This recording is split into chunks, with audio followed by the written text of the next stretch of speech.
There's an archive in Baroda, India, where silence weighs heavier than the humid air outside. Behind temperature-controlled glass, palm leaf manuscripts rest in careful rows. Their edges darkened by centuries, their surfaces marked with script most people will never read. The attendants move quietly here, as if afraid to disturb something that's been sleeping too long. Most visitors come for the famous pieces, the religious texts scholars photograph and catalogue. But in the third wing, past the administrative offices, there's a manuscript that gets fewer visitors. Not because it's less important, but perhaps because it's too important, too strange, too uncomfortable. The diagrams cover several leaves, drawn with precision that seems excessive for religious art. Circles within circles. Measurements marked in ancient units. Cross-sections showing layers of construction. At first glance, you might mistake them for temple architecture or ceremonial vessels. But look closer. The proportions are wrong for buildings. The shapes suggest movement, aerodynamics, function over form. And the labels, when translated from their archaic Sanskrit, use words that create a peculiar dissonance in your mind. Pilot, fuel chamber, altitude control mechanism. These words shouldn't exist here, in a text dated somewhere between 2,000 and 3,000 years old. They shouldn't exist in any text before December 1903, when two brothers in North Carolina achieved what history tells us was humanity's first powered flight. Yet here they are, written in confident strokes, accompanied by technical specifications that read less like mythology and more like engineering notes. The manuscript describes something called a Vimana, a word that breaks down into vi, meaning sky or space, and mana, meaning measure or dimension. Something that measures the sky, something that traverses it. Scholars have studied these pages for over a century, quietly, carefully, publishing their findings in journals that don't quite reach mainstream attention. Because the implications sit uncomfortably between accepted history and impossible speculation. The documents exist. The specifications are detailed. The language is technical. And yet, if we accept what they seem to describe, we must also accept that human flight didn't begin in Kitty Hawk. That perhaps the Wright brothers weren't inventing something new. That maybe, just maybe, they were remembering something very, very old. Sanskrit occupies a curious position in the hierarchy of ancient languages. Unlike Egyptian hieroglyphs with their poetic ambiguity, or Latin with its conquering bluntness, Sanskrit possesses a mathematical precision that makes modern linguists slightly uncomfortable. Computer scientists studying it for artificial intelligence applications have noted its structural perfection, its lack of linguistic drift, its resistance to the corruptions that plague most ancient tongues. It's almost as if it was designed rather than evolved, engineered for accuracy, built to preserve exact meanings across vast stretches of time. This precision matters when you're trying to determine whether ancient texts describe myths or mechanisms. In languages full of metaphor and multiple meanings, a flying chariot could mean anything from a spiritual ascension to an actual vehicle to a dream. But Sanskrit's rigid structure forces specificity. When it describes the Pushpaka Vimanas' ability to traverse 3 lokas, it uses words with defined technical meanings, not poetic suggestions. When it details the 7 types of atmospheric wind, it's cataloguing, not improvising. The texts mentioning these machines aren't obscure fringe documents either. They appear in the Mahabharata, an epic poem with over 100,000 verses, known to every educated Indian. They feature prominently in the Ramayana, another cornerstone of Indian literature. They show up in the Samarangana Sutradhara, the Yuktikalpataru, the Mayamatam, texts spanning different centuries, different regions, different authors who likely never met, all describing similar craft, all using consistent terminology, all treating these vehicles not as divine impossibilities, but as transportation, as normal as describing ships or chariots or elephants. Consider what this means. If one text mentioned flying machines, we could dismiss it as fantasy. If multiple texts from the same region mentioned them, we could explain it as shared mythology.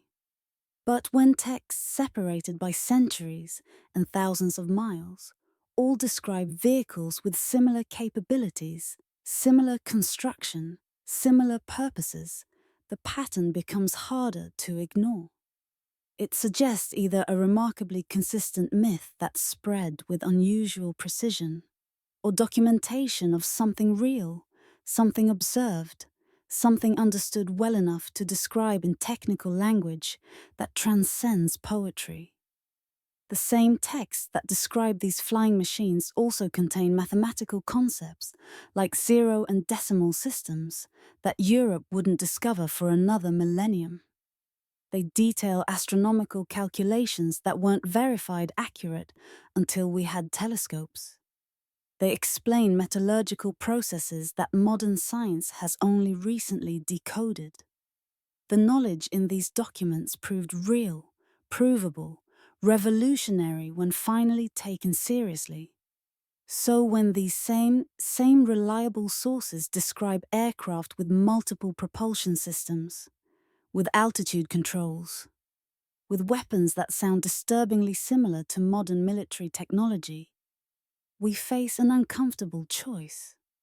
Dismiss them as the only fantasy in otherwise factual texts. Or consider that perhaps these descriptions, too, document something real. Something that existed before history decided it couldn't have existed. Something that flew when the sky was supposed to be the sole domain of birds and gods. Imagine laying out every reference to Vimanas from every ancient Indian text on a single massive table, organizing them chronologically, grouping them geographically, marking their sources. What emerges isn't chaos, it's consistency. A consistency that becomes increasingly difficult to explain away. The Mahabharata, dated roughly between 400 BCE and 400 CE, describes Vimanas in the context of the Kurukshetra war. These aren't divine chariots pulled by celestial horses. They're mechanical vehicles, requiring pilots, consuming fuel, carrying weapons. The text specifies that some moved like birds, suggesting conventional flight. Others shimmered and vanished, implying stealth capabilities or speeds exceeding human vision. Some could travel underwater, an amphibious quality modern military engineers would recognize. The descriptions include operational details, pre-flight preparations, mid-air maneuvers, refueling requirements, damage repair procedures. Details that seem excessive if you're just making up mythology. Jump forward in time to the Samarangana Sutradhara, an 11th century encyclopedia of architecture and engineering.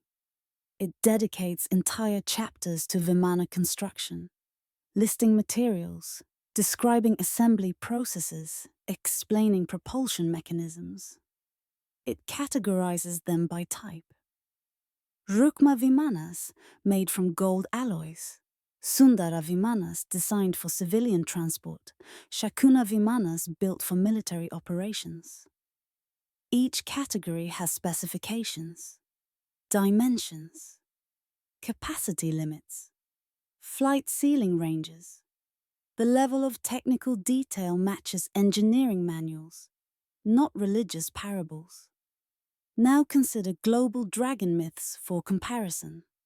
Dragons appear in European legends, Chinese folklore, African stories, and pre-Columbian American art.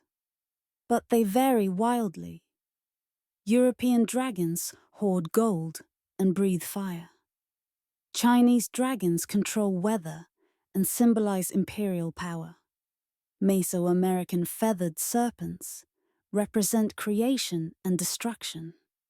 The core concept, large reptilian creature, remains, but details differ based on cultural interpretation. This is what mythology looks like when it spreads organically. Constant variation, cultural adaptation, creative elaboration. Vimana descriptions don't follow this pattern. The Pushpaka Vimana that appears in the Ramayana has counterparts in later texts with the same name, same design principles, same capabilities. The weapons deployed from aerial platforms in the Mahabharata match weapons described in the Samarangana Sutradhara written over 1,000 years later. Heat-resistant metallic hulls. Systems for detecting enemy positions. Defensive shields protecting against projectiles. Mechanisms for silent approach. These aren't poetic flourishes, varying with each author's imagination. Their technical specifications remaining consistent across generations. Even the purposes of these craft maintain consistency. Warfare, yes, but also reconnaissance, transportation, emergence response, ceremonial display. The texts describe them integrated into military logistics, discussing strategic deployment, maintenance schedules, pilot training requirements. There's mention of manufacturing facilities, resource allocation for construction, specialized knowledge passed from master craftsmen to apprentices. This is the language of technology, of industry, of machines so commonplace they require bureaucracy to manage them. Compare this to how modern aviation appears in contemporary literature. If you read technical manuals from different decades, different countries, different manufacturers, you find consistency because they're describing real objects following physical laws. Fighter jets from American, Russian, or Chinese sources share common features because aerodynamics doesn't respect national borders. They all have wings producing lift, engines generating thrust, control surfaces enabling maneuvers. The consistency emerges from reality constraining design. Ancient Vimana descriptions show similar constraint. They describe vehicles that must be lighter than the lift they generate, that require energy sources for propulsion, that face structural stress during maneuvers, that need cooling systems to prevent overheating. These are engineering problems with engineering solutions, described in terminology, suggesting the authors understood they were documenting technology, not inventing fiction. 3 possibilities present themselves. First, shared mythology.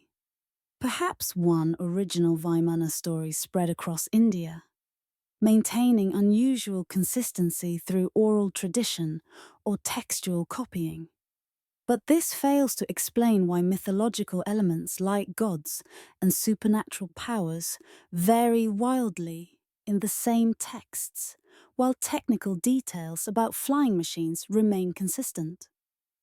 Authors felt free to embellish divine powers, but oddly constrained when describing aircraft specifications.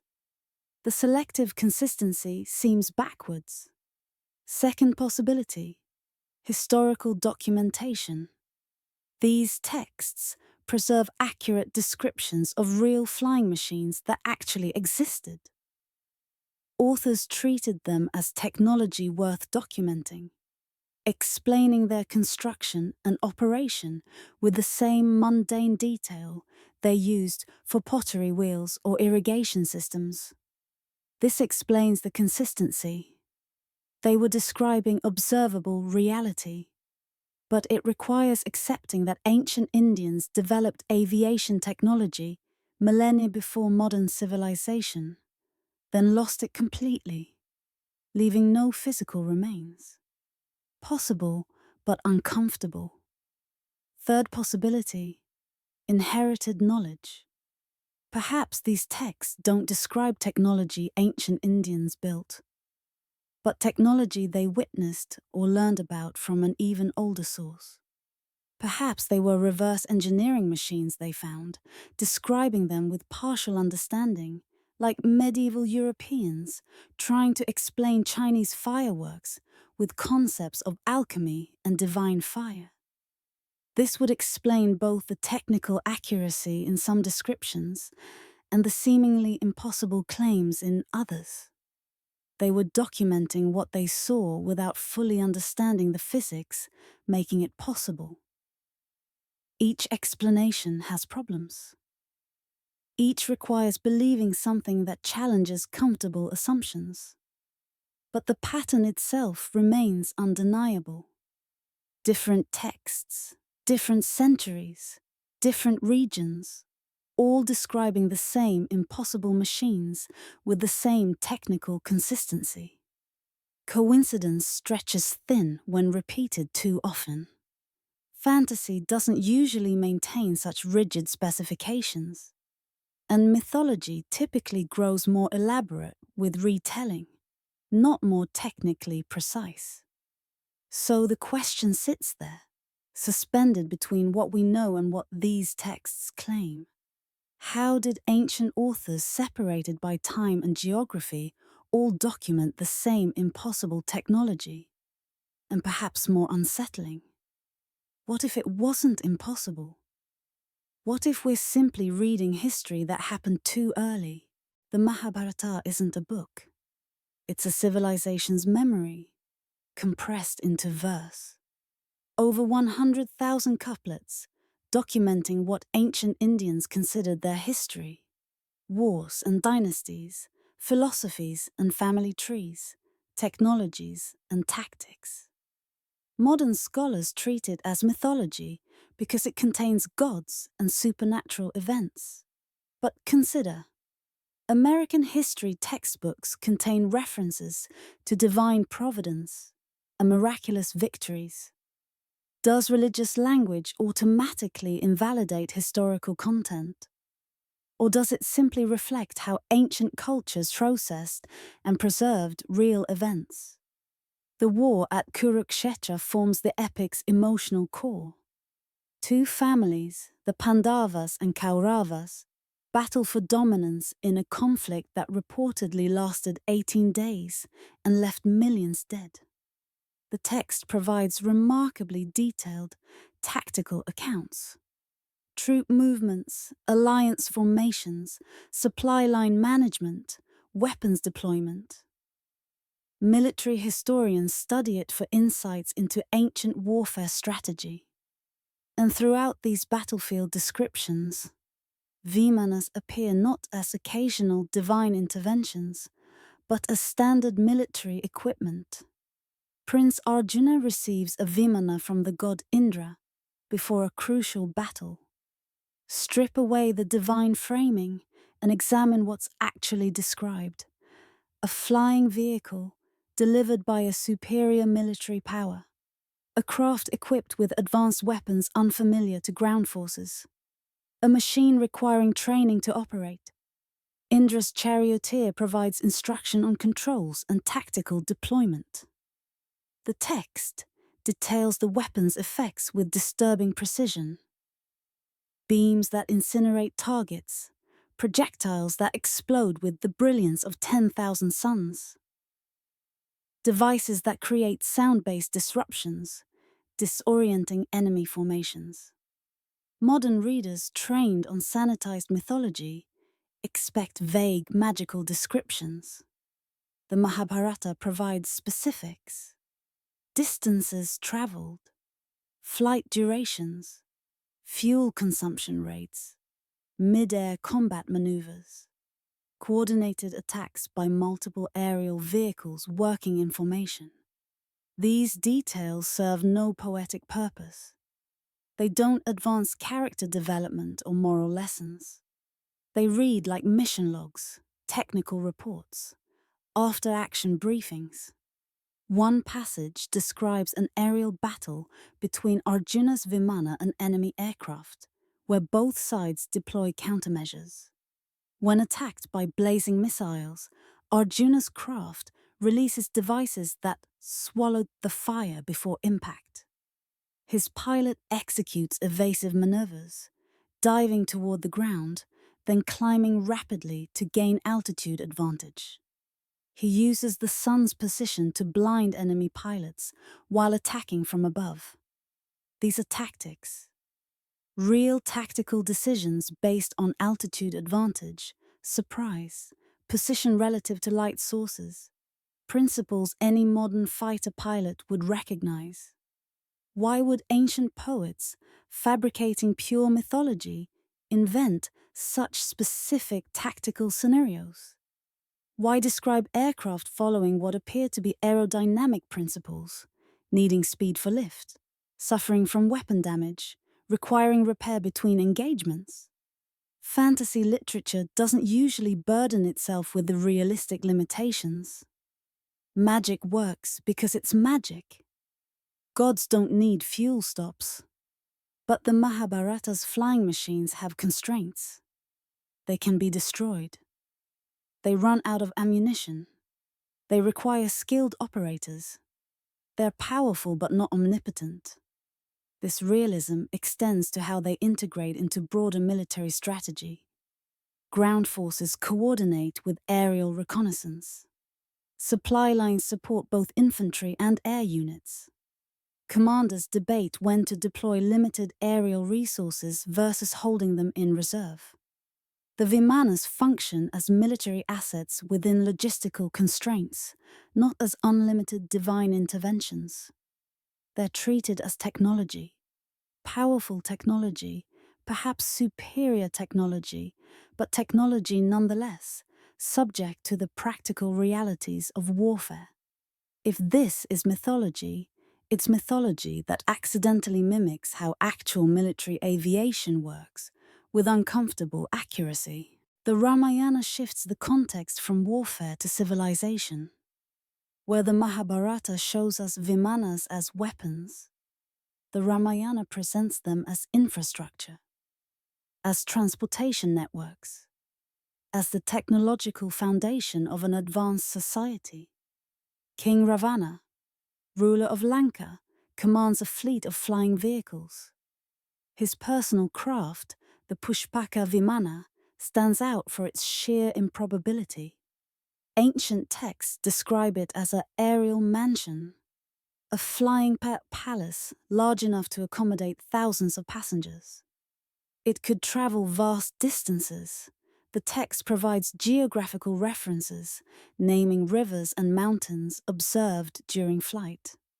It moved at the speed of thought, a poetic phrase that might describe velocities exceeding observers' ability to track. Most tellingly, it could change size, a claim that sounds fantastical, until you consider it might describe modular design, sections that extended or retracted based on passenger load. The Ramayana provides something rarely seen in mythology: aerial travel descriptions from the perspective of passengers inside the vehicle. When Rama travels in the Pushpaka Vimana, returning home after years of exile, the text details what he sees below: forests and rivers, cities and agricultural lands, mountains and coastlines. The descriptions match actual geography in the Indian subcontinent. Someone wrote these passages with knowledge of what landscapes look like from above. But how? How would an ancient poet know what the world looks like from a bird's perspective without having seen it? You could argue imagination, but imagination tends toward vagueness. These accounts include specific observational details: how weather changes at higher altitudes, how ground features become abstract patterns when viewed from above, how distance affects perception of movement. Early aviation pioneers wrote similar observations during their first flights. The Wright brothers noted how roads appeared as lines, how forests became textures, how altitude distorted their sense of speed. The Ramayana's flight descriptions contain these same experiential notes. The text also describes the infrastructure supporting these vehicles. Lanka reportedly had designated zones for Vimana landing and takeoff, facilities for maintenance and repair, storage hangars protecting craft from weather. This suggests routine use, not rare miraculous appearances. The vehicles required support systems, which implies they were technology, not magic.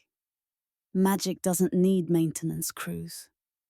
Even the sound of Vimanas gets documented, a detail that seems excessive for pure fiction. The text describes them cutting through the air with a sound like thunder, leaving glowing trails visible at night, creating wind disturbances during low-altitude flight.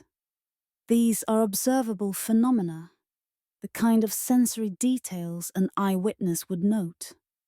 The roar of engines, the visual exhaust signature, the turbulence affecting nearby objects. Why include such mundane details in a religious epic, unless recording what people actually experienced? The Ramayana even provides landing procedures. The Pushpaka Vimana doesn't simply appear and disappear magically. It descends gradually. It requires space to land. It creates noise and disturbance during approach. Rama tells the pilot where to set down. These procedural details serve no narrative purpose. The story works fine if the vehicle just magically appears, but the author includes them anyway, as if accuracy matters more than dramatic efficiency. Most intriguingly, the Ramayana treats the Pushpaka Vimana's capabilities as impressive but comprehensible. Other characters aren't shocked that flying vehicles exist, only that Ravana possesses such an advanced model. It's like showing someone a private jet when they're familiar with commercial planes. Impressive, expensive, technically superior, but not conceptually impossible. The reaction suggests a civilization where aviation was known, where flying craft existed on a spectrum from common to exceptional, where the technology itself wasn't miraculous, just the quality and capabilities of this particular vehicle. If this is fiction, it's fiction written by someone who understood what flight would actually involve. Not the fantasy of it, but the reality. The practical, observable, the physical reality of moving through the sky. Now we arrive at the problem document. The text that either proves everything or undermines it entirely, depending on which elements you choose to believe. The Vaimanika Shastra appeared in the early 20th century, transcribed by Pandit Subbaraya Shastri, a scholar who claimed he received it through psychic channeling from an ancient sage named Bharadvaja. If you just stopped reading there, you'd be justified. Channeled texts occupy the same credibility territory as alien abduction testimonies and cryptocurrency investment advice. They're where serious inquiry goes to die. Except the Vaimanika Shastra doesn't read like typical channeled material. There are no vague spiritual platitudes, no prophecies conveniently impossible to verify, no dramatic claims about consciousness expansion or cosmic energy. Instead, it reads like an engineering manual, a technical document, possibly a very strange and incomplete engineering manual. but one attempting to describe actual mechanisms using specific terminology. The text catalogues 4 types of metals unknown in Shastri's era: Sommaka, Saundalika, Mordwika, and Tamra. Each is described by its properties: melting temperature, tensile strength, resistance to heat. Later metallurgical research has partially recreated some of these alloys, finding they possess roughly the characteristics described. Coincidence? Perhaps. But Shastri had no background in metallurgy. He wasn't a scientist. He was a Sanskrit scholar living in early 1900s India, producing descriptions of metal alloys that wouldn't be properly analyzed for another 50 years. The document details 31 component parts for Vimana construction, 16 materials used in airframe assembly, 49 types of energy sources for propulsion. The specificity is almost aggressive. This isn't poetic description. It's taxonomy, categorization, the kind of comprehensive listing that suggests someone trying to preserve complete technical knowledge. Pilot qualification requirements get a full section. The text specifies candidates must understand navigation by stellar positions, essentially celestial navigation adapted for aerial use. They need knowledge of atmospheric layers and their properties, understanding how air density affects vehicle performance. They require training in weather pattern recognition to avoid dangerous conditions. These are actual prerequisites for aviation, described over a decade before widespread commercial flight. How would someone in 1918 know that atmospheric pressure variations at altitude require understanding? That weather poses risks to aircraft? That stellar navigation adapts to 3-dimensional travel? The accompanying diagrams intrigue and frustrate in equal measure. Some Vimana designs resemble helicopters with multiple rotating blades. Others look like jet aircraft with sleek fuselages and swept wings. Still others defy easy comparison, featuring shapes that seem aerodynamically questionable until computer modeling suggests they might actually produce lift under specific conditions. Indian aerospace engineers in 1974 analysed these designs under Professor H.S. Mukunda at the Indian Institute of Science. Their conclusion was carefully worded. Some configurations show aerodynamic feasibility, many do not. The text contains accurate principles mixed with impractical applications. Consider what that assessment means. Not complete validation, not total dismissal. Some of it works, some doesn't. This is exactly what you'd expect from reverse engineering attempts. Partial understanding, accurate observations mixed with flawed conclusions, working principles embedded in incomplete theory. The propulsion systems described involve mercury heated and spun at high velocity. Modern readers dismiss this as fantasy. But then aerospace research developed ion propulsion engines, then mercury plasma thrusters, technologies that actually use mercury in propulsion systems heated to plasma state, expelled to generate thrust. The Vaimanika Shastra described a concept similar to ion propulsion decades before physics properly understood it. Either Shastri accidentally predicted future technology, or he was transcribing knowledge from a source that understood these principles. Critics note the text's flaws. Some diagrams show structural designs that would collapse under their own weight. Certain propulsion explanations violate thermodynamic laws as currently understood. Power requirements for described maneuvers would exceed any known energy source. These aren't minor issues.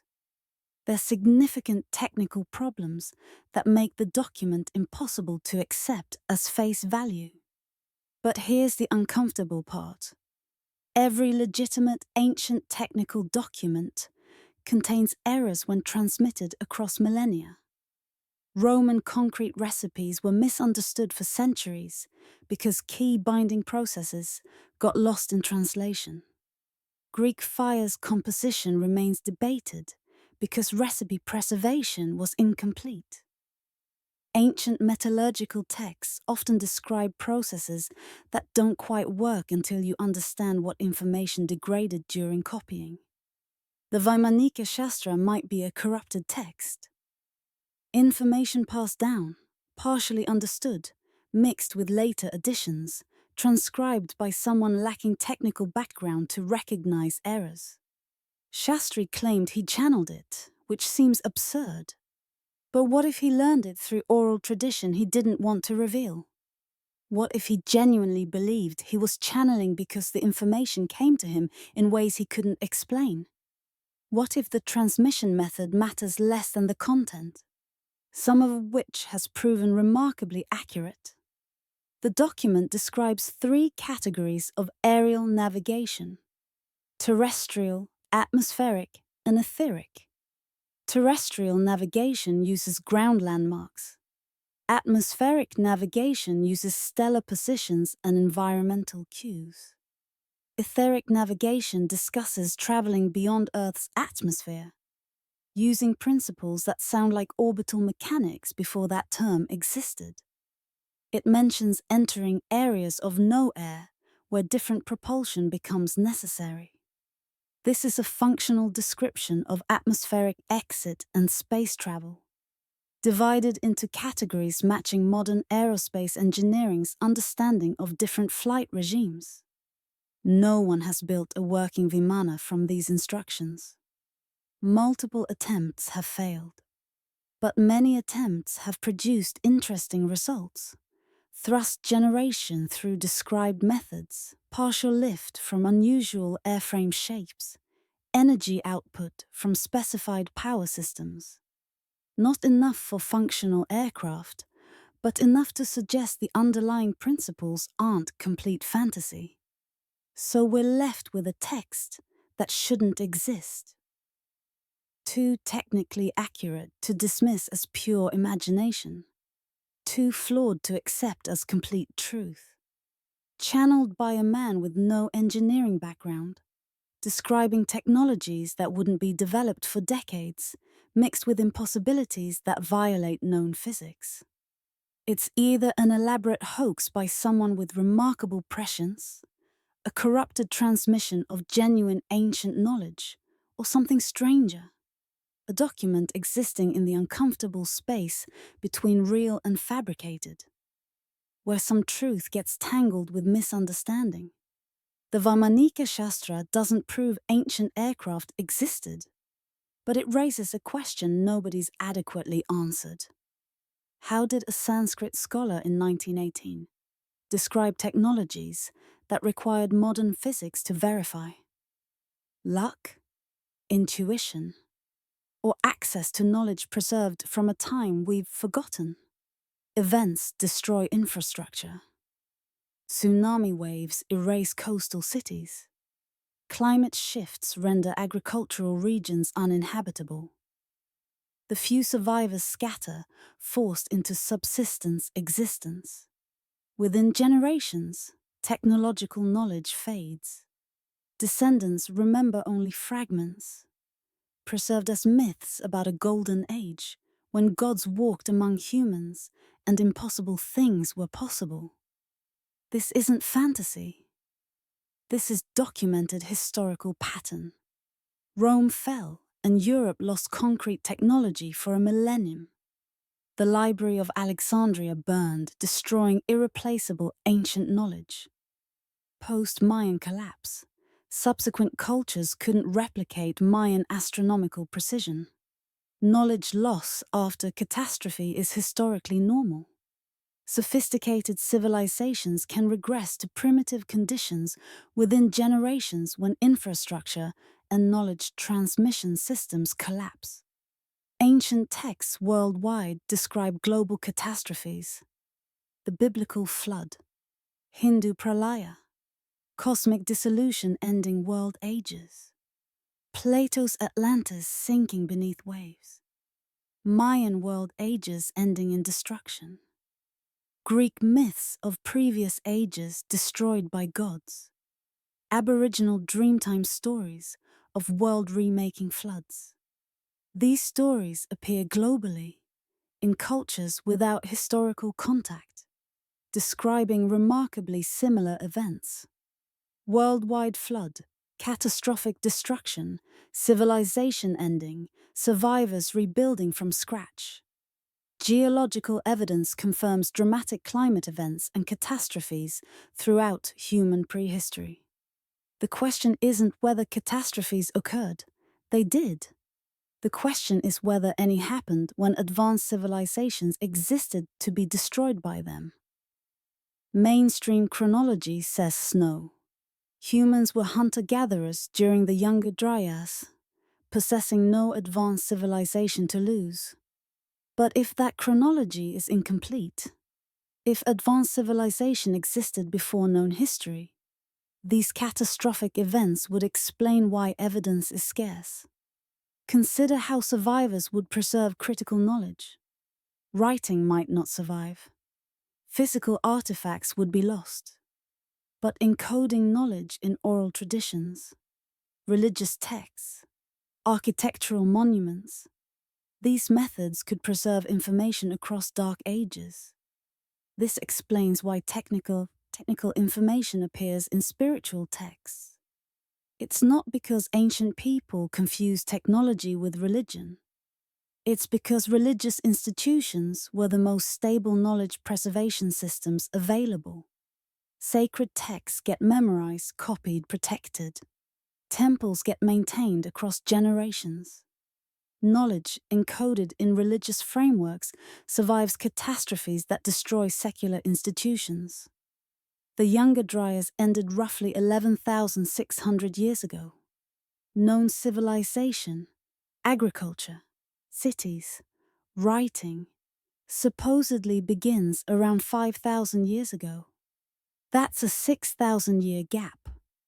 Mainstream archaeology fills it with gradual development from hunter-gatherers to farmers to city builders. But those 6 millennia could contain cycles of civilization rising and falling, leaving minimal archaeological traces due to the catastrophic destruction and geological processes erasing evidence. Ancient Indian texts explicitly describe this cyclical pattern. Previous yugas possessed advanced knowledge. Catastrophes ended them. Survivors preserved fragments of knowledge for future ages. The texts don't treat this as mythology. They present it as history, as pattern that repeats, as warning that civilizations can destroy themselves or be destroyed, and that humanity must rebuild each time from whatever knowledge survives. If the texts are right, we're not the first technological civilization. We're the latest attempt. Previous cycles achieved aviation, developed powerful weapons, built sophisticated infrastructure, then collapsed through warfare or catastrophe. We're following the same trajectory they did, developing capabilities faster than wisdom, building technologies that could end our civilization, racing toward the same potential collapse that ancient texts describe happening before. Perhaps the Younger Dryas or similar events were natural disasters, striking primitive humans. Or perhaps they were reset events, eliminating advanced civilizations that flew too close to the sun, leaving only myths and fragmentary evidence for descendants trying to understand what was lost. There's an archive in Baroda, India, where silence weighs heavier than the humid air outside. Behind temperature-controlled glass, palm leaf manuscripts rest in careful rows, their edges darkened by centuries, their surfaces marked with script most people will never read. The attendants move quietly here, as if afraid to disturb something that's been sleeping too long. Most visitors come for the famous pieces, the religious texts scholars photograph and catalogue. But in the third wing, past the administrative offices, there's a manuscript that gets fewer visitors. Not because it's less important, but perhaps because it's too important, too strange, too uncomfortable. The diagrams cover several leaves, drawn with precision that seems excessive for religious art. Circles within circles, measurements marked in ancient units, cross-sections showing layers of construction. At first glance, you might mistake them for temple architecture or ceremonial vessels, but look closer. The proportions are wrong for buildings. The shapes suggest movement, aerodynamics, function over form, and the labels, when translated from their archaic Sanskrit, use words that create a peculiar dissonance in your mind. Pilot, fuel chamber, altitude control, mechanism. These words shouldn't exist here in a text dated somewhere between 2,000 and 3,000 years old. They shouldn't exist in any text before December 1903, when two brothers in North Carolina achieved what history tells us was humanity's first powered flight. Yet here they are, written in confident strokes, accompanied by technical specifications that read less like mythology and more like engineering notes. The manuscript describes something called a Vimana, a word that breaks down into Vai meaning sky or space, and Mana meaning measure or dimension. Something that measures the sky, something that traverses it. Scholars have studied these pages for over a century, quietly, carefully, publishing their findings in journals that don't quite reach mainstream attention, because the implications sit uncomfortably between accepted history and impossible speculation. The documents exist. The specifications are detailed. The language is technical. And yet, if we accept what they seem to describe, we must also accept that human flight didn't begin in Kitty Hawk, that perhaps the Wright Brothers weren't inventing something new, that maybe, just maybe, they were remembering something very, very old. Stand in Delhi's Qutb complex, and you'll see something that bothers metallurgists. A 7-meter iron pillar, erected in 402 CE, that refuses to rust.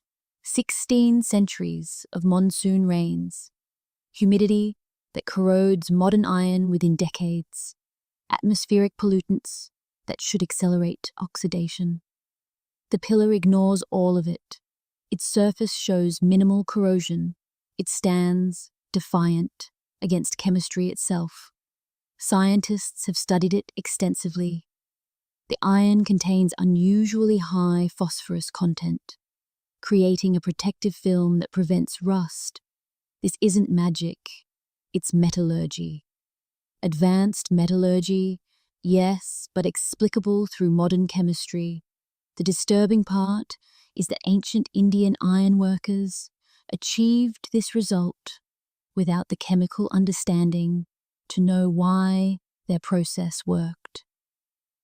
They developed techniques through experimentation, eye-producing outcomes, modern science only recently decoded. This pillar isn't our main story. It's the door opening into India's metallurgical sophistication.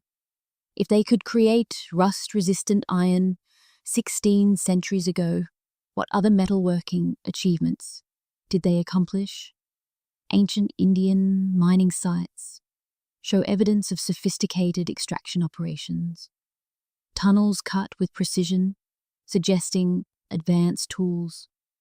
Vertical shafts dug to depths requiring engineering knowledge about structural stability and air circulation. Evidence of smelting operations at scales suggesting organized industrial production, not scattered artisan work. These weren't primitive peoples chipping copper from surface deposits.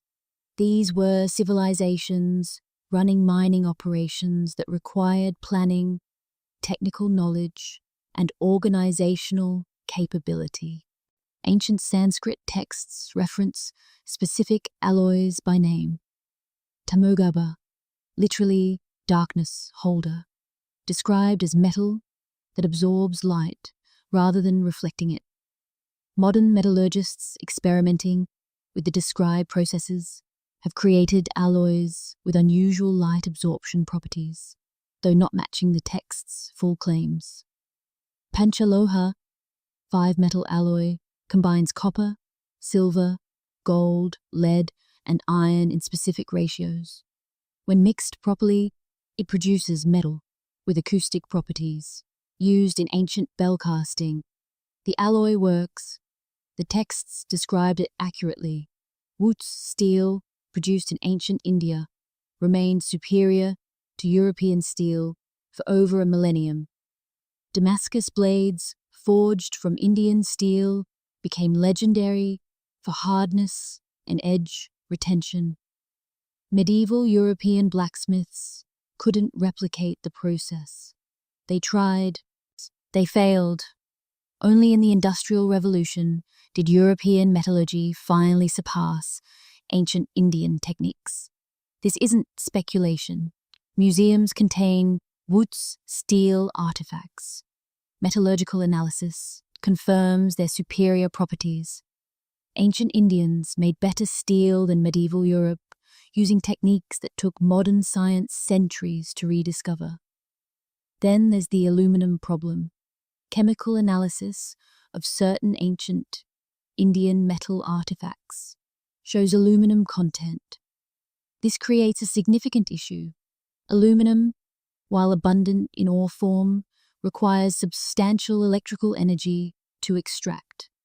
Commercial aluminum production didn't begin until the 1800s because the process needs electricity.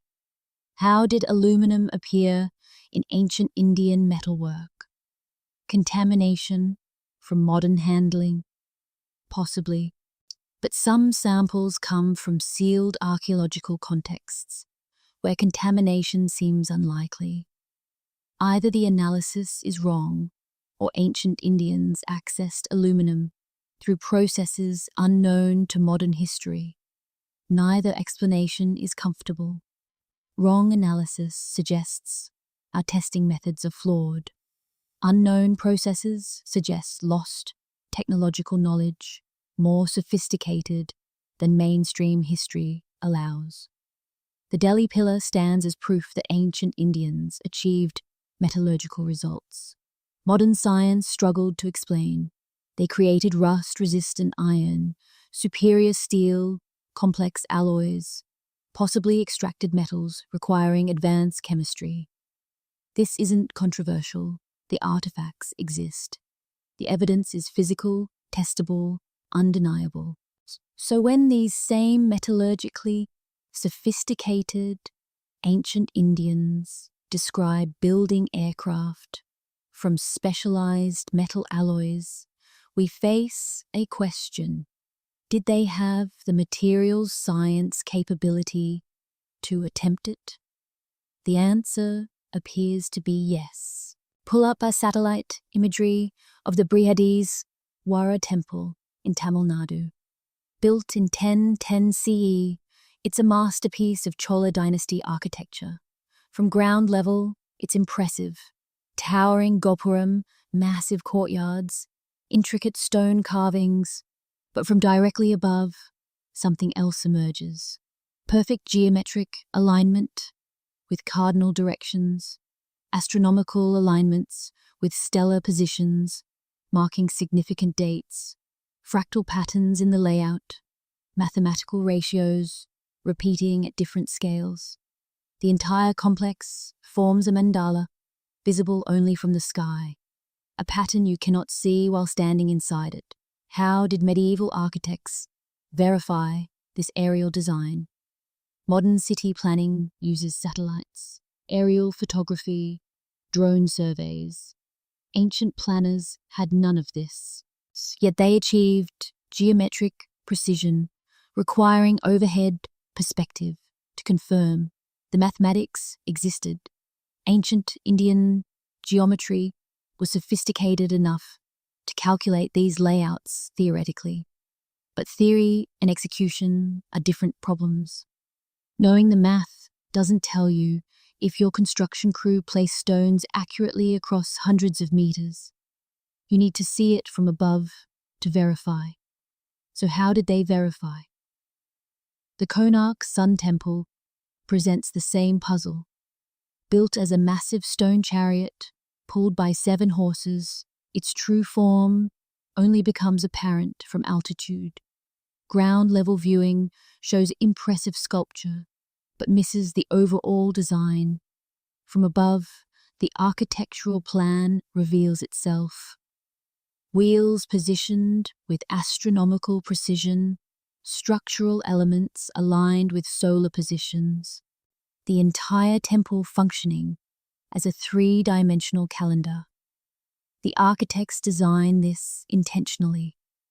They knew what it would look like from the sky, but they supposedly never saw the sky from above.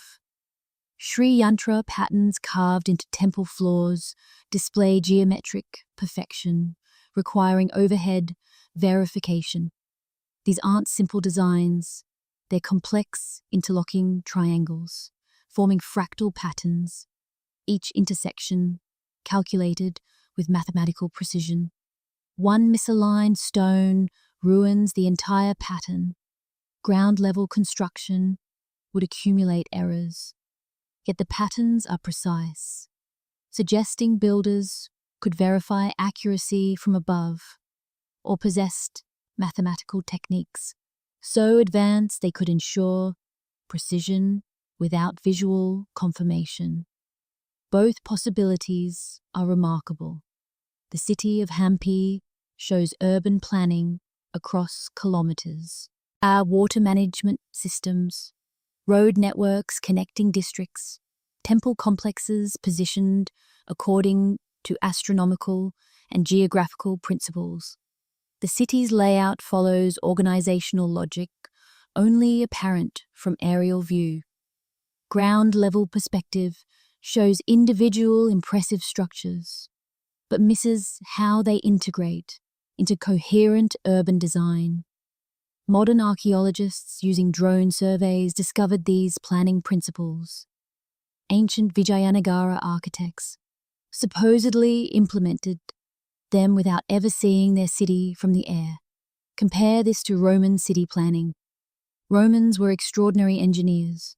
They built roads, aqueducts, entire cities, but Roman urban layouts show organic growth patterns. Streets adapt to terrain, districts expand based on ground-level decision-making. You can see human planners working from ground perspective, solving immediate problems, building pragmatically. It's impressive engineering, but fundamentally ground-based thinking. Indian temple complexes show different methodology. They suggest planners who conceived layouts as unified wholes, who designed with top-down perspective, who understood their constructions as patterns meant to be seen from above. This doesn't prove they had aircraft, but it proves they thought like people who had access to aerial perspectives, even if mainstream history insists they didn't. Now consider astronomical observatories like Jantar Mantar in Jaipur. Built in the 18th century, it contains instruments tracking celestial movements with remarkable precision. Not surprising, ancient Indians excelled at astronomy, but examine some instruments more carefully. Certain measurement tools and markings align with aerial navigation principles, using stellar positions to determine ground location, calculating flight paths between distant points using astronomical references, essentially describing latitude and longitude concepts through stellar navigation adapted for aerial use. Why would a purely ground-based civilization develop these techniques? Maritime navigation using stars makes sense. Sailors need them. But some markings and calculations in these observatories reference measurements and angles relevant primarily for aerial navigation. Altitude corrections for stellar positions, calculations accounting for three-dimensional movement through space. These serve no purpose for astronomy alone. They're navigation tools. For navigating through the sky, archaeological surveys have identified something else curious. In several ancient Indian cities, large flat areas exist with specific characteristics. They're intentionally maintained, clear of structures. They have sophisticated drainage, preventing water accumulation. Surrounding architecture suggests these zones served important but non-residential purposes. Ground compaction patterns indicate heavy objects landed or rested there repeatedly. Stoneware shows directional patterns suggesting traffic flow, approach vectors, and departure routes. Mainstream archaeology classifies these as ceremonial gathering spaces or marketplaces. Certainly possible, but their specific features, drainage systems exceeding what marketplaces would require, compaction patterns suggesting impact from above rather than foot traffic, a proximity to temples displaying aerial perspective design, create an intriguing pattern. They're positioned like airfields. They show characteristics consistent with landing zones. They're always found near architectural complexes that seem designed with aerial perspective in mind. This doesn't prove ancient airfields existed. Alternative explanations exist for each individual feature, but the pattern persists. Temples designed for aerial viewing. Navigation systems incorporating aerial travel principles. Large maintained flat zones with characteristics matching landing areas.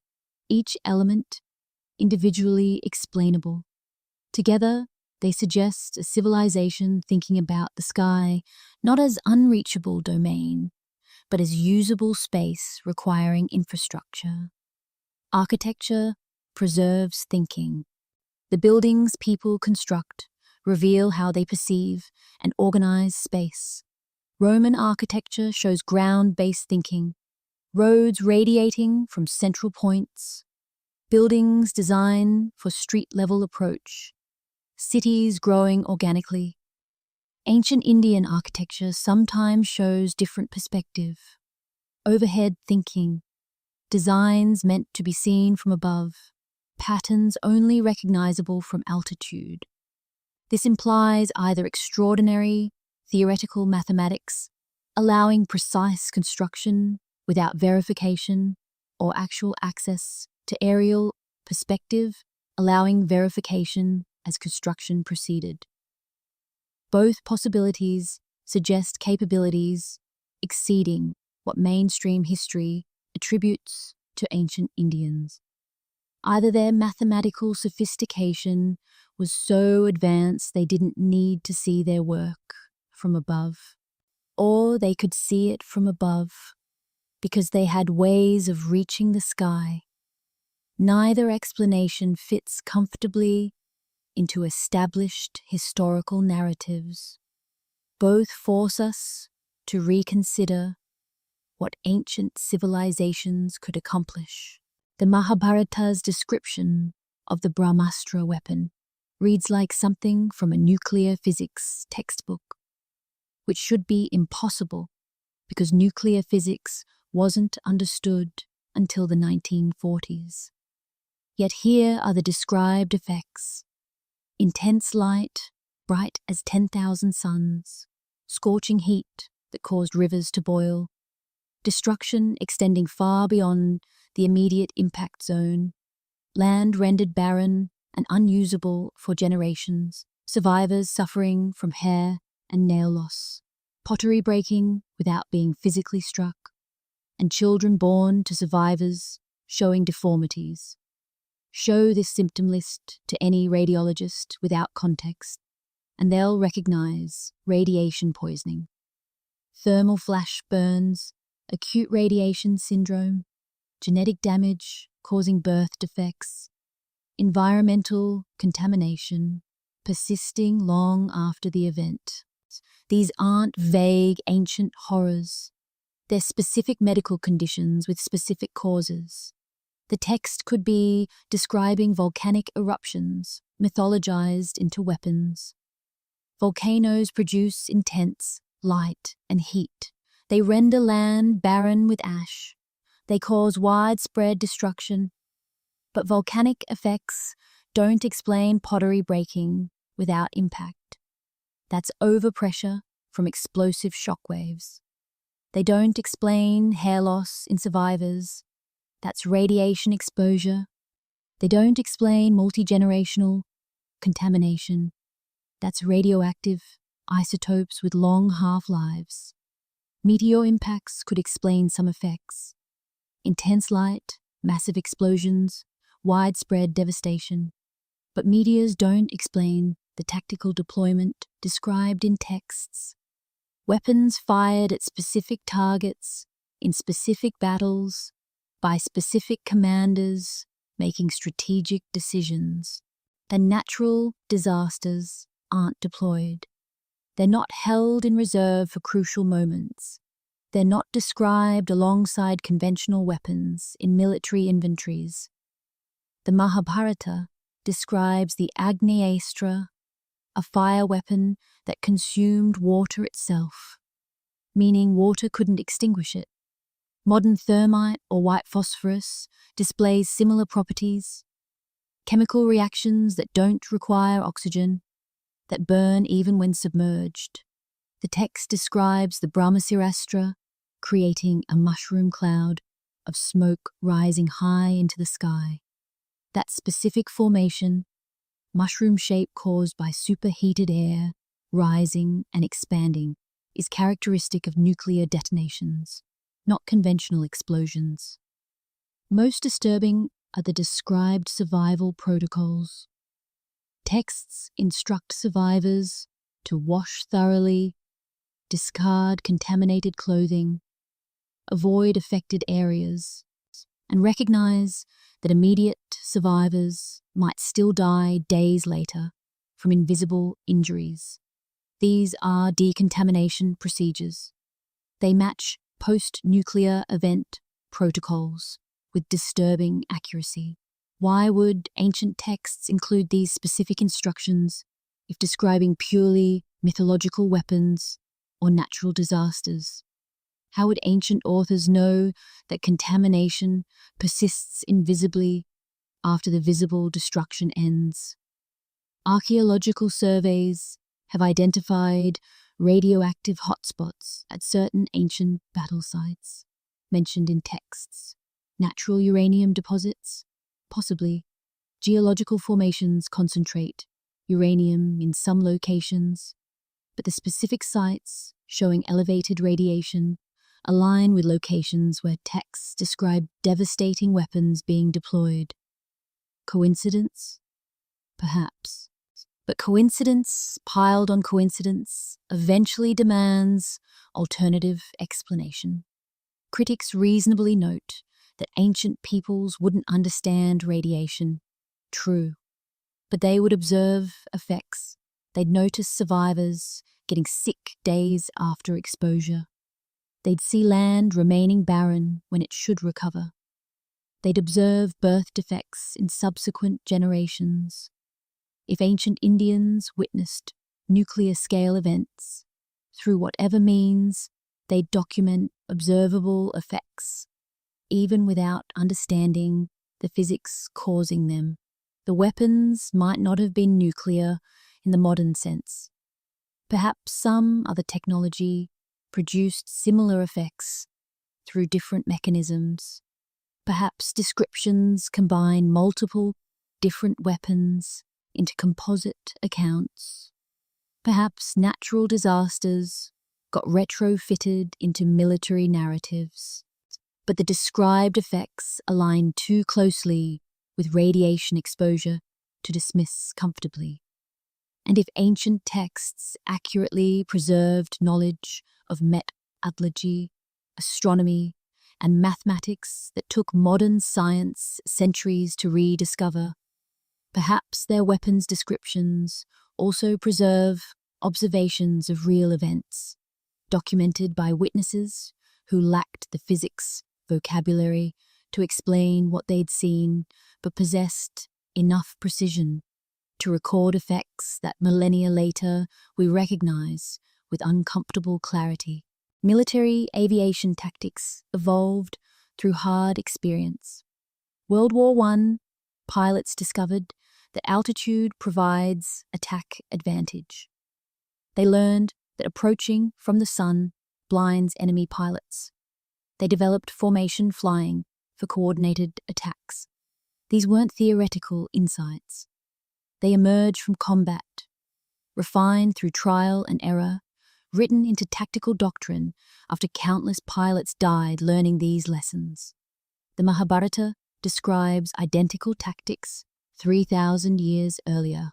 One passage details an aerial engagement where multiple Vimanas coordinate attacks. They don't simply appear and fight randomly. They establish formation. Some climb to higher altitude, gaining the advantage of diving attacks, making themselves harder to target from below. Others position themselves between enemy craft and the sun, using solar glare defensively, making accurate counterattacks difficult. Support vehicles maintain lower altitude, ready to assist if primary attackers suffer damage. This is tactical doctrine, real tactical thinking based on aerodynamic reality and combat experience. Why would ancient poets inventing pure mythology create such sophisticated tactical scenarios?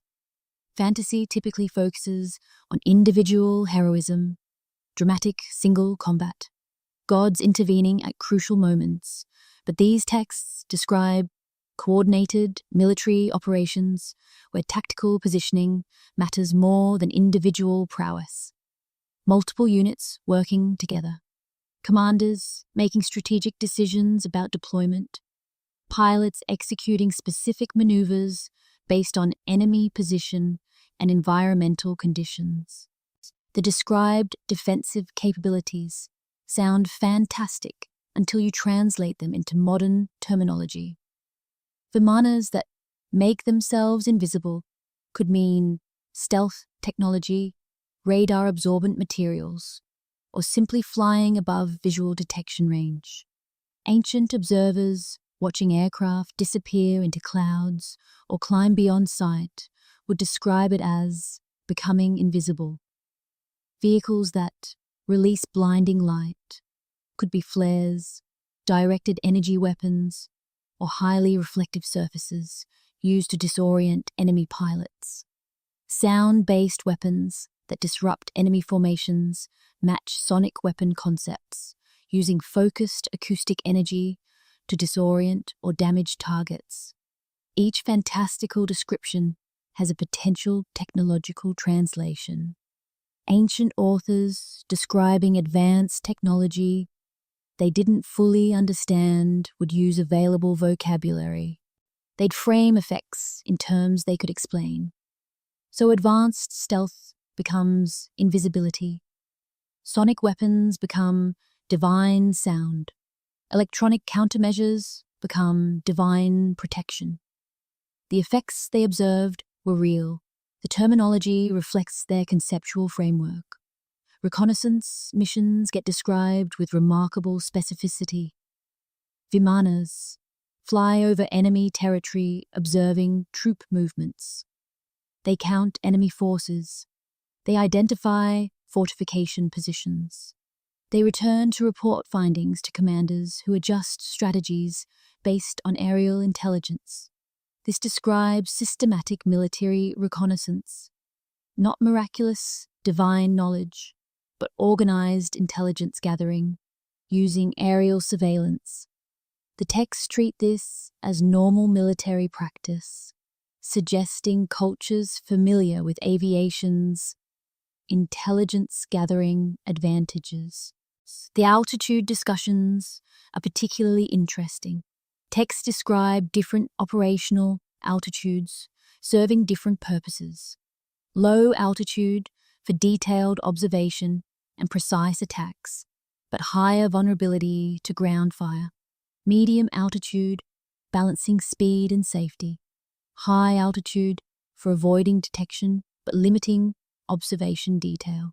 These represent actual tactical considerations in military aviation. Random magical flying wouldn't naturally develop altitude-based tactical doctrine.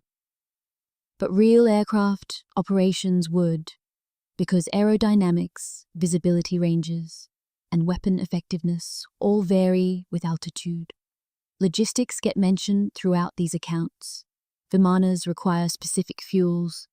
Some energy sources provide more power but burn faster, creating operational range limitations. High maintenance crews repair battle damage between engagements. Pilot training takes years. Not anyone can operate these craft effectively. Supply chains support both ground and aerial forces. Commanders must balance limited aerial resources against strategic needs, sometimes holding Vimanas in reserve rather than deploying them immediately. These mundane details serve no mythological purpose. They don't make heroes more heroic. They don't advance moral lessons. They don't glorify gods. They're the boring logistical reality of military operations. Mythology typically ignores logistics. Heroes' swords never dull. Magical horses never tire. Divine weapons never run out of ammunition. But the Mahabharata's Vimanas have operational limitations requiring logistical planning. Compare this to how mythologies typically handle impossible capabilities. Greek gods teleport instantly. Norse gods travel between worlds through magical trees. Chinese immortals ride clouds shaped by willpower. These mythological transport methods have no logistics, no limitations, no tactical doctrine. They're purely narrative conveniences. But Vimanas function like military technology, powerful but constrained, requiring fuel and maintenance, operated by trained specialists, deployed strategically based on battlefield conditions. If these are fabricated myths, they're myths accidentally structured like actual military aviation doctrine, including details about tactics, logistics, and operational constraints that wouldn't be understood until the 20th century. That's a remarkable coincidence. Or perhaps it's not coincidence. Perhaps ancient texts preserve tactical knowledge from a civilization that actually conducted aerial warfare, documented by military historians recording real engagements, using the only vocabulary available to describe what they witnessed. The Mahabharata's Kurukshetra war concludes with civilization collapsing. The victors don't celebrate. They survey devastated lands, count losses too massive to comprehend, watch survivors wander through ruins searching for meaning.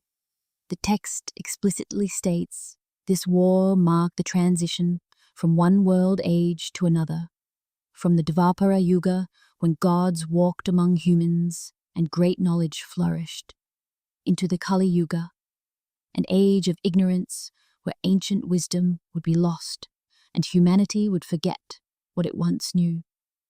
This reads less like mythology and more like historical chronicle of civilizational collapse. The pattern is historically documented. Rome fell and Europe lost Roman engineering knowledge for centuries. The Library of Alexandria burned. destroying countless ancient texts. The Mayan civilization collapsed, and subsequent cultures couldn't replicate Mayan astronomical precision. Civilizational collapse always follows the same script: catastrophic event, infrastructure, destruction, knowledge center, elimination, survivors forced into subsistence mode, gradual forgetting of technologies too complex to maintain without institutional support. Ancient Indian texts describe this cycle explicitly. They claim previous ages possessed knowledge that later ages lost. They describe technological capabilities that declined over time. They treat history not as linear progress, from primitive to sophisticated, but as cyclical, civilizations rising, achieving advancement, destroying themselves, regressing, eventually rising again. This cyclical view contradicts Western linear, historical narrative, but it accurately describes how civilizations actually behave. They rise, they peak, they collapse. Knowledge gets lost. Archaeological evidence shows sudden decline in certain ancient Indian regions.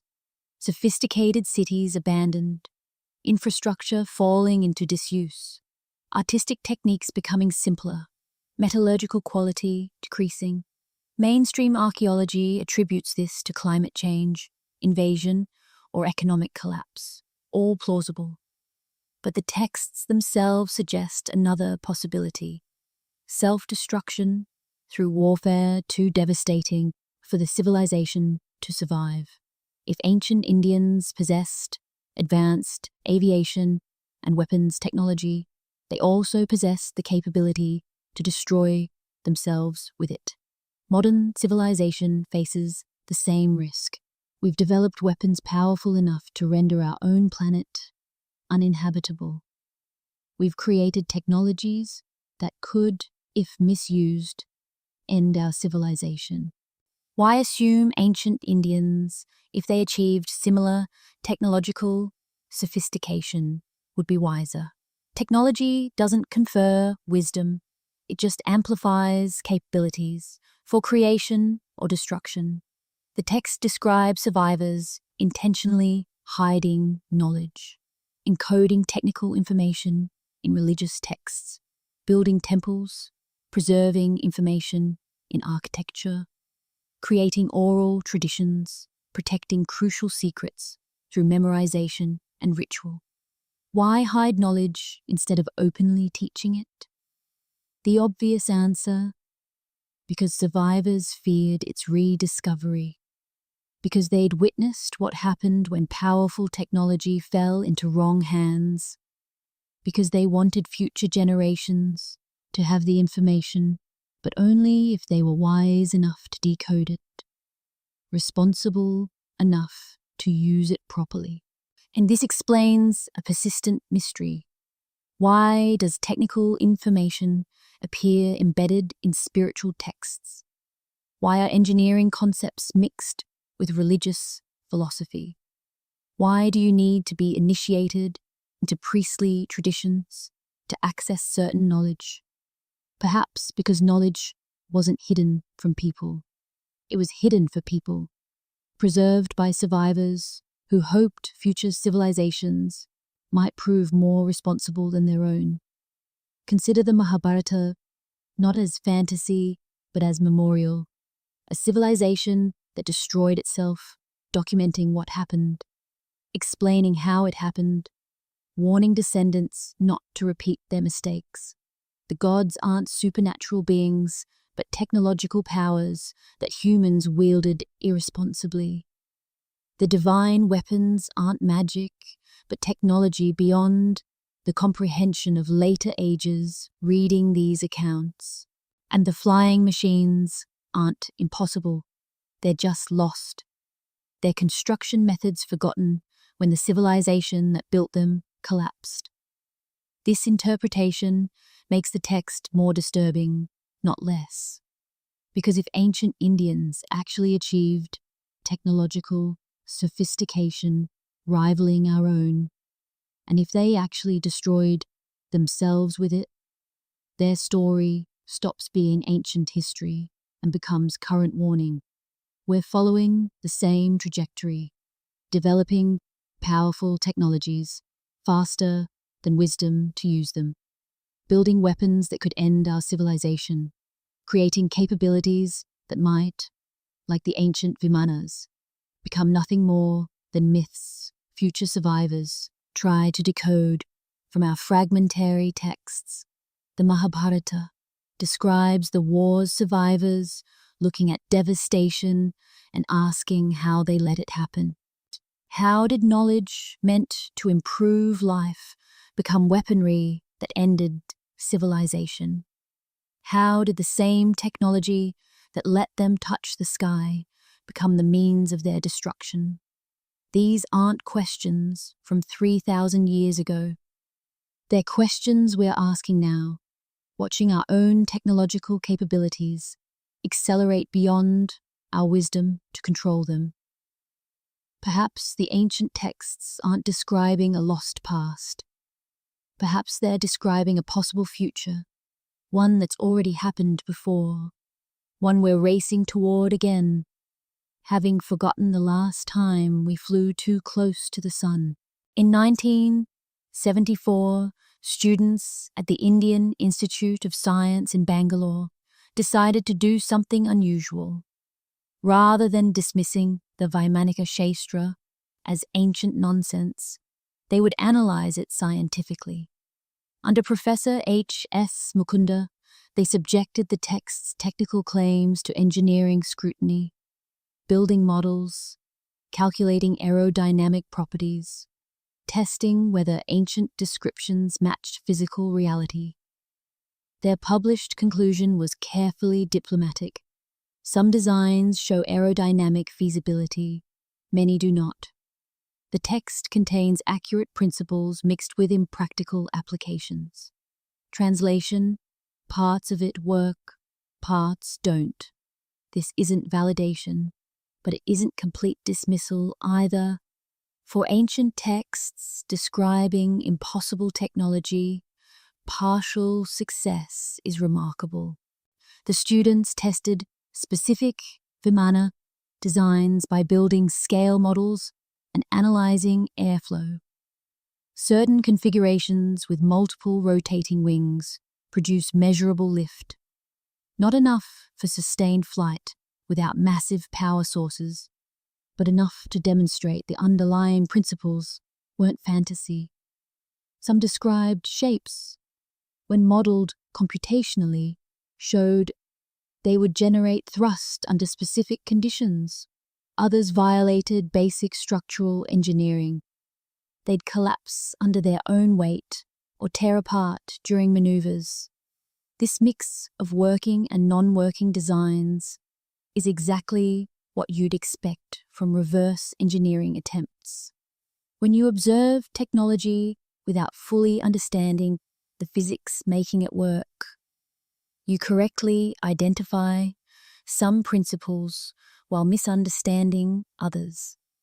You see that spinning rotors create lift, but misjudge rotation speeds.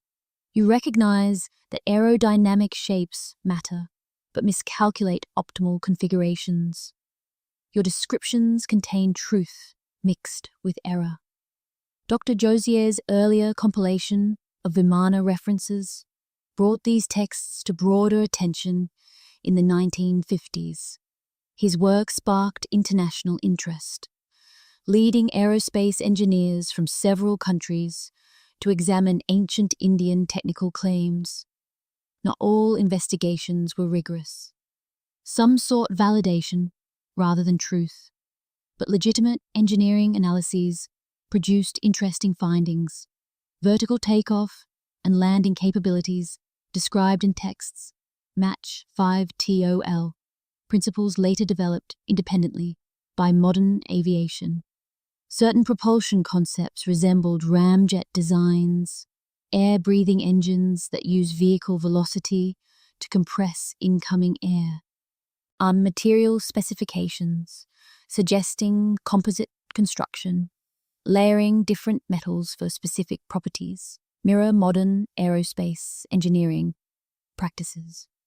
The text described heat-resistant metallic alloys for components exposed to propulsion system exhaust, a requirement actual aircraft engineering eventually discovered.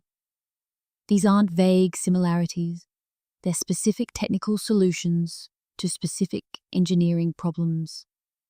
Ancient texts describe challenges that actual aircraft development encountered, and solutions that modern engineering validates as functional.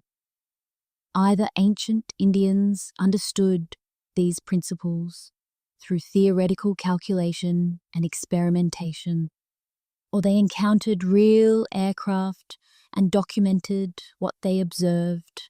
And the Mercury vortex propulsion system, described in multiple texts, seemed absurd until theoretical physicists noted it roughly describes plasma propulsion principles. Mercury heated to plasma state, spinning rapidly in magnetic fields, expelled at high velocity. This is conceptually similar to ion drive technology developed in the 1960s. Not identical, but close enough that the underlying physics isn't impossible. The power requirements remain problematic.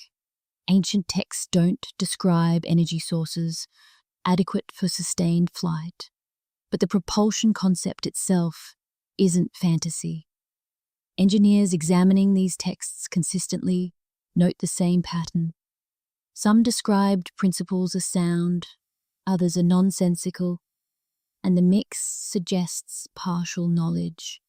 Perhaps ancient Indians developed genuine aerodynamic insights through kite experimentation and bird observation. Perhaps they witnessed older technology they tried to reverse engineer with incomplete success. Perhaps some texts preserve accurate ancient knowledge, while others are later fabrications mixing truth with imagination. No engineer claims the texts prove ancient aircraft existed, but several acknowledge the texts contain legitimate engineering concepts that shouldn't appear in documents allegedly written before flight physics was understood. This creates uncomfortable middle ground where complete dismissal seems intellectually dishonest, but full acceptance remains impossible. The texts are neither pure truth nor pure fiction. They're something between partial knowledge, fragmentary transmission, inaccurate observations mixed with misunderstanding, which means someone, somewhere, at some point, understood at least some principles of flight well enough to describe them with partial accuracy.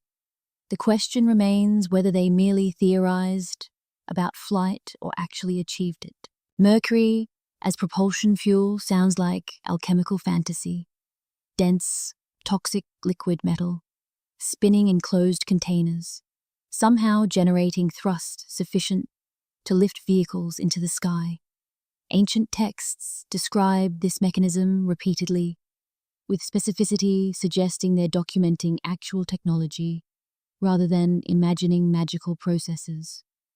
Modern readers dismissed it as obvious impossibility. Then aerospace engineers developed mercury plasma thrusters. The technology works like this.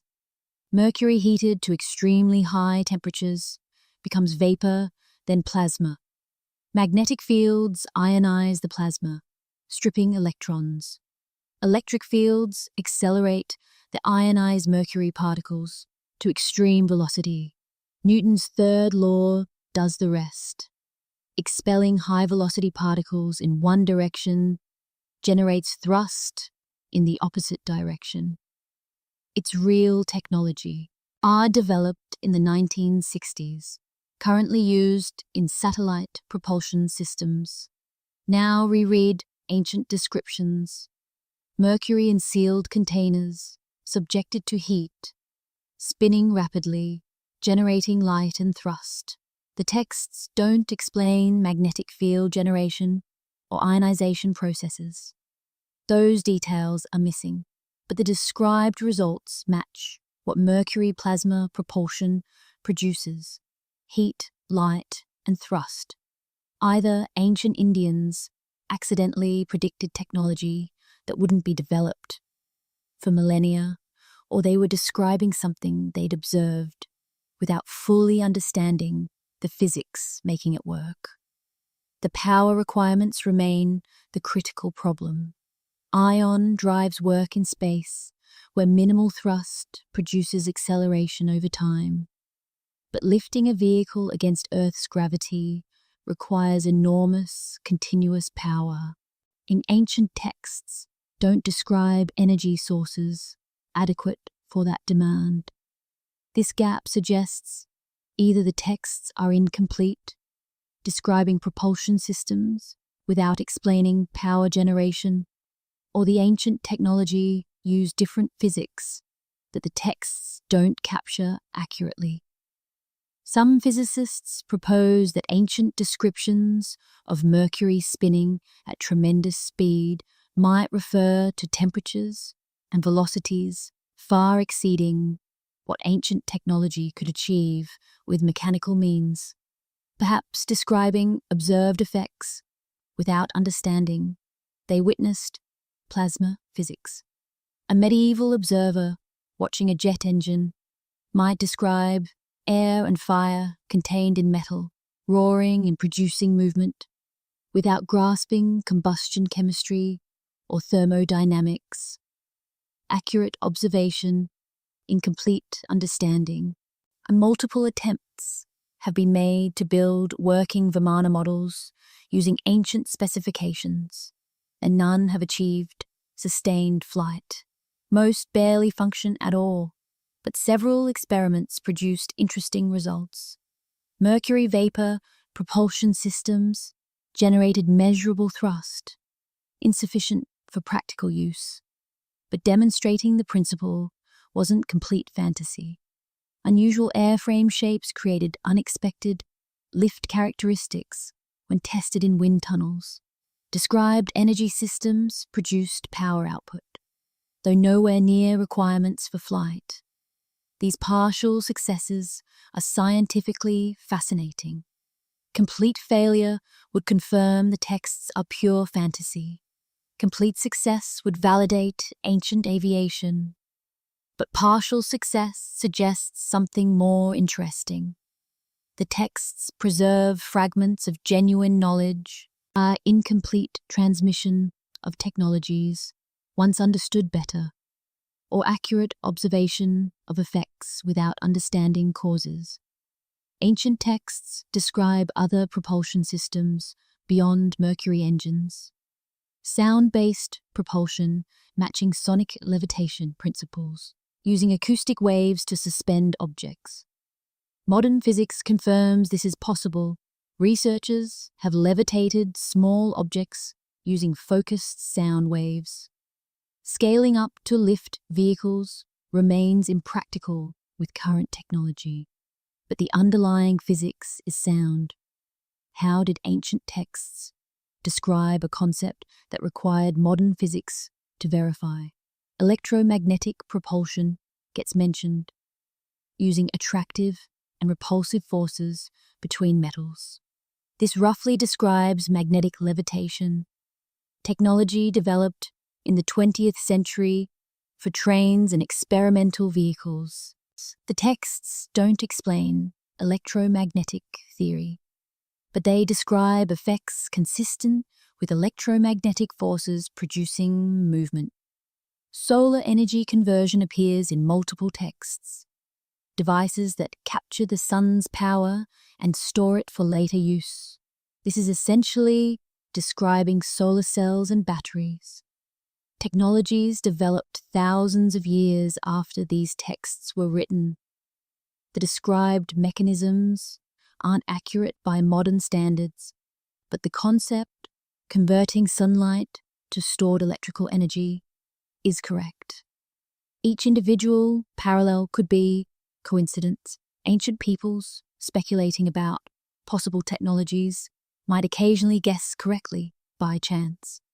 But the accumulation of parallels, mercury plasma, propulsion, sonic levitation, electromagnetic force, solar energy begins to strain coincidence as explanation.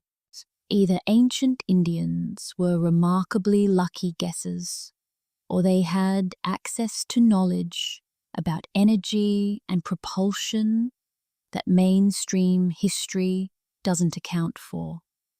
Neither explanation fits comfortably into conventional narratives. Ancient texts catalogue power sources that seem to belong in science fiction rather than historical documents. Yet the described concepts, when examined closely, align with modern physics in ways that create more questions than answers. Solar energy capture appears in multiple texts, with descriptions that sound remarkably like photovoltaic cells, devices made from specific materials that transform Surya's rays into power. The texts don't explain the photovoltaic effect, how light striking certain materials generates electric current, but they describe the result: sunlight converted to usable energy, stored for later use. Solar panels weren't developed until the 20th century. How did ancient texts describe the concept 400 years before the first solar cell was constructed? Crystal-based energy storage presents a more problematic claim. Texts mention specific gems that hold lightning and power devices indefinitely. Modern physics has no equivalent.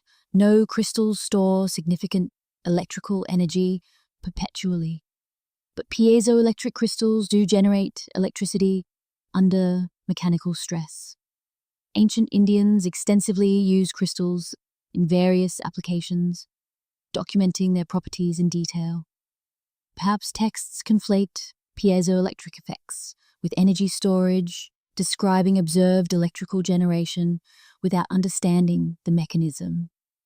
A crystal that generates electricity when compressed might appear to hold lightning to observers lacking electrical theory. Water-based power systems, described in texts, sound like early attempts to explain electrolysis or hydrogen fuel cells. In texts describe water separated into components that, when recombined, release tremendous energy. This is functionally describing hydrogen and oxygen separation, followed by recombination through combustion or fuel cells, processes that do release substantial energy. The chemistry is accurate even if the described mechanisms seem fantastical.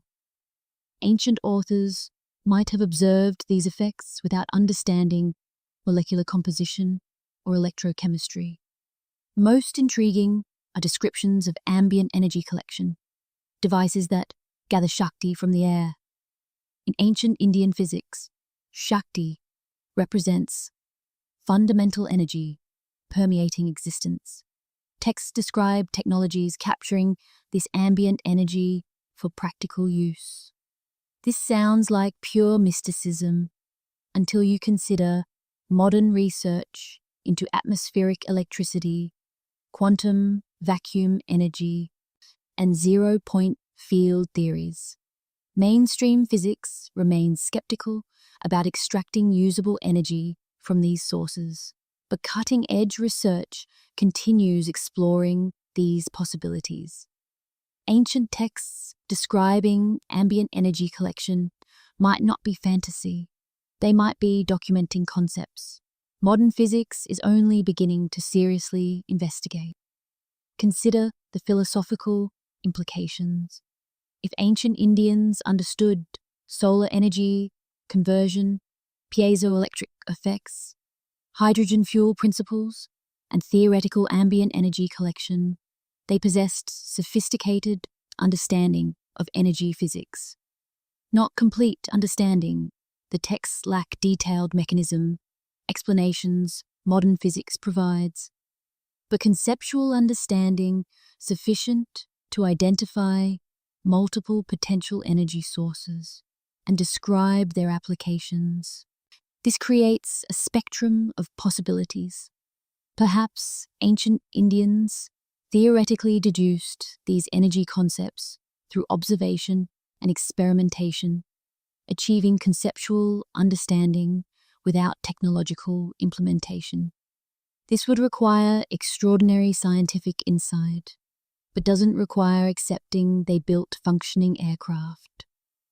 Perhaps they inherited knowledge from older sources they didn't fully understand, preserving descriptions without comprehending the physics. This explains accurate concepts mixed with technical impossibilities. They were documenting what they'd learned without being able to verify it through practice. Or perhaps they observed functioning technology employing these energy principles.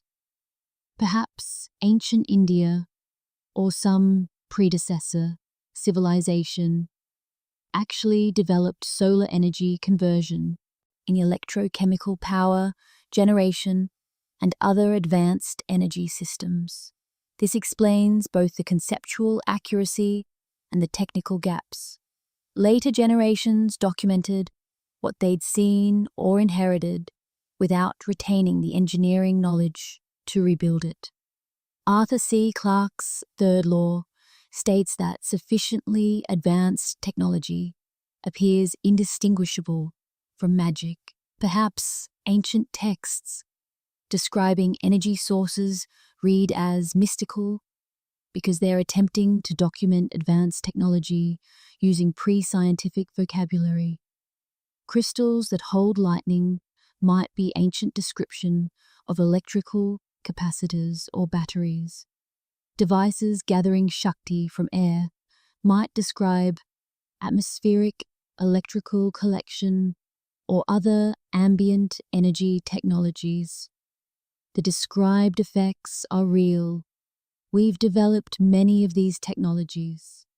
The question is whether ancient texts predicted future developments through theoretical insight or documented past developments that were later lost.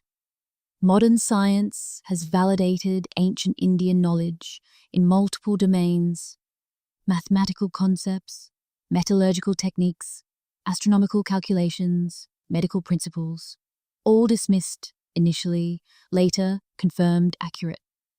Perhaps energy systems described in ancient texts deserve similar consideration, not blind acceptance, but serious investigation into whether these descriptions preserve knowledge.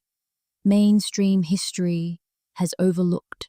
Ancient texts repeatedly specify that Vimanas were constructed from precious metals and specialized alloys, particularly gold-based compounds. This creates an evidence problem that archaeology understands well, but public perception often misses. Valuable materials don't survive for archaeologists to discover. They get recycled. Consider gold's history.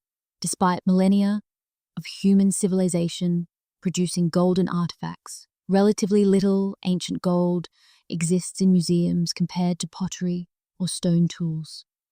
This isn't because ancient peoples possessed less gold. Historical records confirm they had substantial quantities. The problem is that gold's intrinsic value makes preservation unlikely. Conquering armies melt captured gold for currency. Economic crises prompt governments to confiscate golden religious artifacts for smelting. Even families facing hardship sell inherited gold rather than preserve it for historical value. Most surviving ancient gold comes from forgotten tombs. Egyptian pharaohs' golden treasures survived only because tomb robbers didn't find them. The moment humans discover ancient gold, economic pressures overwhelm historical preservation instincts. A golden artifact representing enormous wealth seems wasteful to keep intact when melted. It becomes currency, jewelry, or new religious objects for the current civilization. If Vimanas were constructed from gold alloys and large enough to carry passengers, each one represented wealth beyond most ancient people's imagination. A crashed or damaged Vimana wouldn't be preserved for future archaeologists. It would be immediate treasure, melted into portable, valuable form. After civilizational collapse, survivors wouldn't leave golden aircraft rusting in fields. They'd salvage every recoverable gram. The same economic pressures apply to other valuable materials. Bronze artifacts are relatively rare because bronze gets melted and recast. Silver disappears into currency. Copper becomes tools and weapons. Only materials with minimal intrinsic value survive in quantity. Pottery because clay is worthless. Stone tools because stone is everywhere. Iron fragments because iron corrodes into unrecoverable oxide.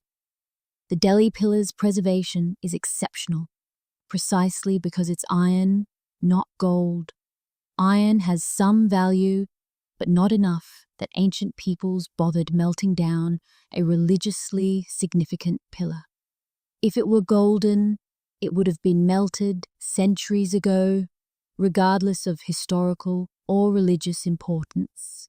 So economic necessity overrides preservation when valuable materials are involved. This creates an archaeological paradox. The more valuable ancient technology was, the less evidence survives. If Vimanas were constructed from precious materials and conspicuous in size, they'd be prime recycling candidates. After civilizational collapse, when survivors need resources desperately, sophisticated machinery made from gold alloys wouldn't be preserved as historical artifacts. It would be survival necessity, recycled into whatever the new civilization needed most. Even if Vimanas used non-precious metals, time creates problems. Most ancient iron corrodes completely within centuries. Bronze survives better, but still degrades. Only in exceptional conditions. Sealed tombs, protective burial contexts, unusual chemical environments do ancient metals survive millennia. If Vimanas crashed, were abandoned, or were deliberately destroyed after the civilization that built them collapsed, environmental degradation over thousands of years would reduce most metallic remains to unrecognizable oxide deposits that archaeologists might not recognize as technological artifacts. Absence of golden aircraft in archaeological record doesn't prove they never existed. It proves that if they existed and were made from valuable materials, they wouldn't survive for modern discovery. Mohenjo-Daro sits in Pakistan's Sindh province, a city from the Indus Valley civilization, abandoned around 1900 BCE. Mainstream archaeology attributes its decline to changing river patterns, climate shifts, or gradual economic collapse. But certain physical evidence at the site creates discomfort among researchers seeking conventional explanations. Some skeletal remains show radiation levels higher than background norm. Pottery fragments are fused at temperatures exceeding what normal fires produce. Glass-like substances appear in ruins, suggesting exposure to extreme heat, temperatures high enough to vitrify sand and rock. The destruction appears sudden and catastrophic, rather than gradual decline. Conventional explanations exist. Natural uranium deposits could explain elevated radiation. Lightning strikes could explain vitrified rock. Our intense building fires could explain high temperature damage. None of these explanations is impossible, but they require multiple independent events. coinciding at the same location, which strains probability. Vitrified rocks create the most interesting puzzle. Creating glass from sand requires temperatures exceeding 1,500 degrees Celsius. Normal fires don't reach these temperatures. Lightning can vitrify sand, creating distinctive formations called fulgurites. But fulgurites have characteristic shapes, tubular structures following lightning's path. Vitrification at Mohenjo-daro doesn't show this pattern. It's more uniform, suggesting different heat source. Nuclear weapons testing in the 1940s produced similar vitrified glass in desert sand at test sites. The mechanism is clear. Nuclear detonations, extreme heat, melts sand, which cools into glass. When geologists examined ancient vitrified sites, some noted the similarity to nuclear test site glass. Not identical, ancient glass has different chemical composition, but similar enough that the comparison seems relevant. Other ancient Indian sites show similar destruction evidence. Kurukshetra, legendary location of the Mahabharata's Great War, has areas with unusual radioactivity. Rajasthan deserts contain patches of vitrified sand that geological surveys struggle to explain through volcanic or lightning mechanisms. Harappa shows destruction layers. Some researchers argue exceed conventional warfare or natural disaster capabilities. Here's where scientific method becomes crucial. Extraordinary claims require extraordinary evidence. Elevated radiation and vitrified rock alone don't prove ancient nuclear warfare. Natural explanations exist, even if they require coincidence. But the pattern becomes harder to dismiss when ancient texts describe weapons with radiation-like effects at locations where physical evidence shows unexplained high-temperature destruction and radioactive anomalies. Most scientists favor natural explanations because they're methodologically conservative.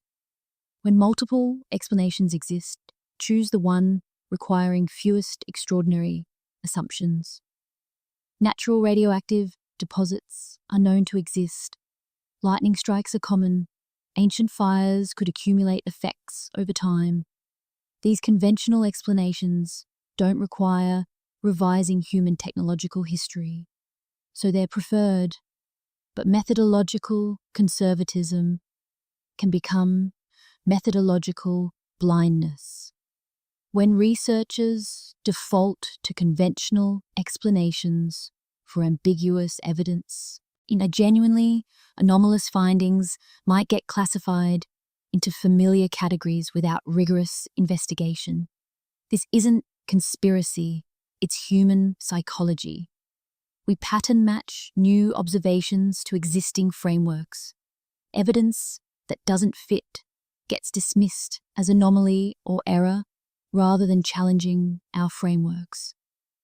Some geologists and nuclear physicists who've examined these sites note that while natural explanations are possible, the specific patterns are unusual. Vitrified rock in locations without volcanic geology. Radioactive concentrations in formations inconsistent with typical uranium deposit patterns. Destruction evidence matching ancient text descriptions of supernatural weapons. Each element individually explainable, but collectively forming pattern that deserves more investigation than it receives. The scientific response should be increased investigation, not dismissal. If ancient sites show genuinely anomalous characteristics, study them rigorously. Test alternative hypotheses. Determine whether natural explanations actually fit the evidence, or whether we're forcing evidence into convenient categories. This approach honors scientific method better than reflexive dismissal based on historical assumptions. Ancient India experienced something catastrophic. Cities were abandoned, civilizations declined, knowledge was lost. The conventional explanation, climate change, economic collapse, invasion, might be correct.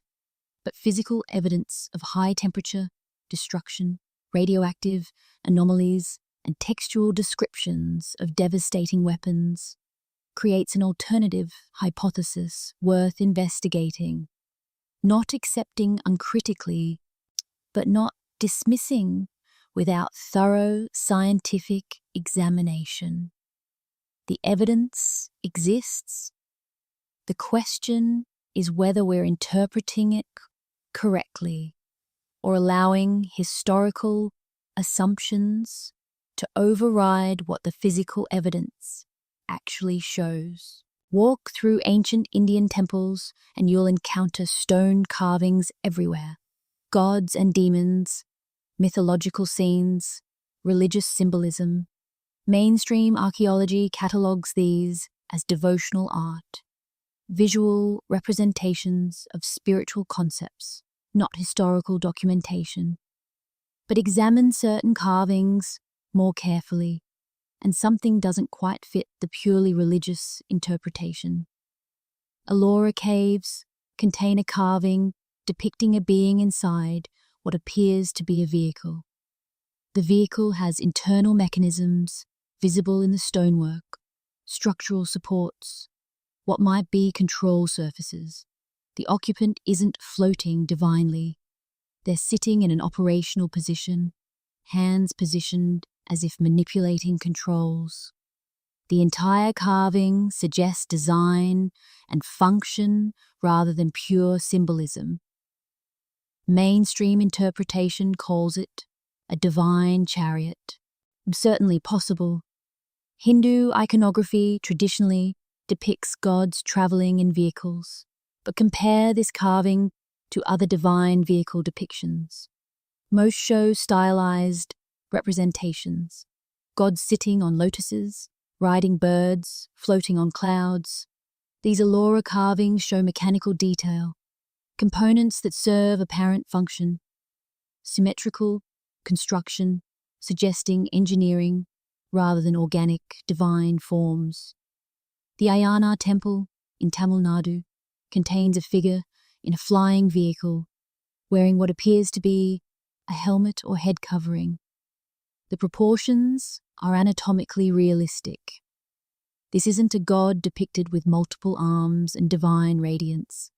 It's a human figure dressed in what might be protective gear, operating a vehicle with structural details carved into the stone. And why would artists creating purely religious symbolism include these practical details? Divine figures don't need helmets. They're supernatural beings immune to mortal concerns. They don't need vehicles with visible internal mechanisms. Divine power should suffice. But if artists were depicting real technology they'd observed or knew about, these practical elements make sense. Pilots need head protection. Vehicles have internal structures. The artistic details reflect reality rather than pure imagination.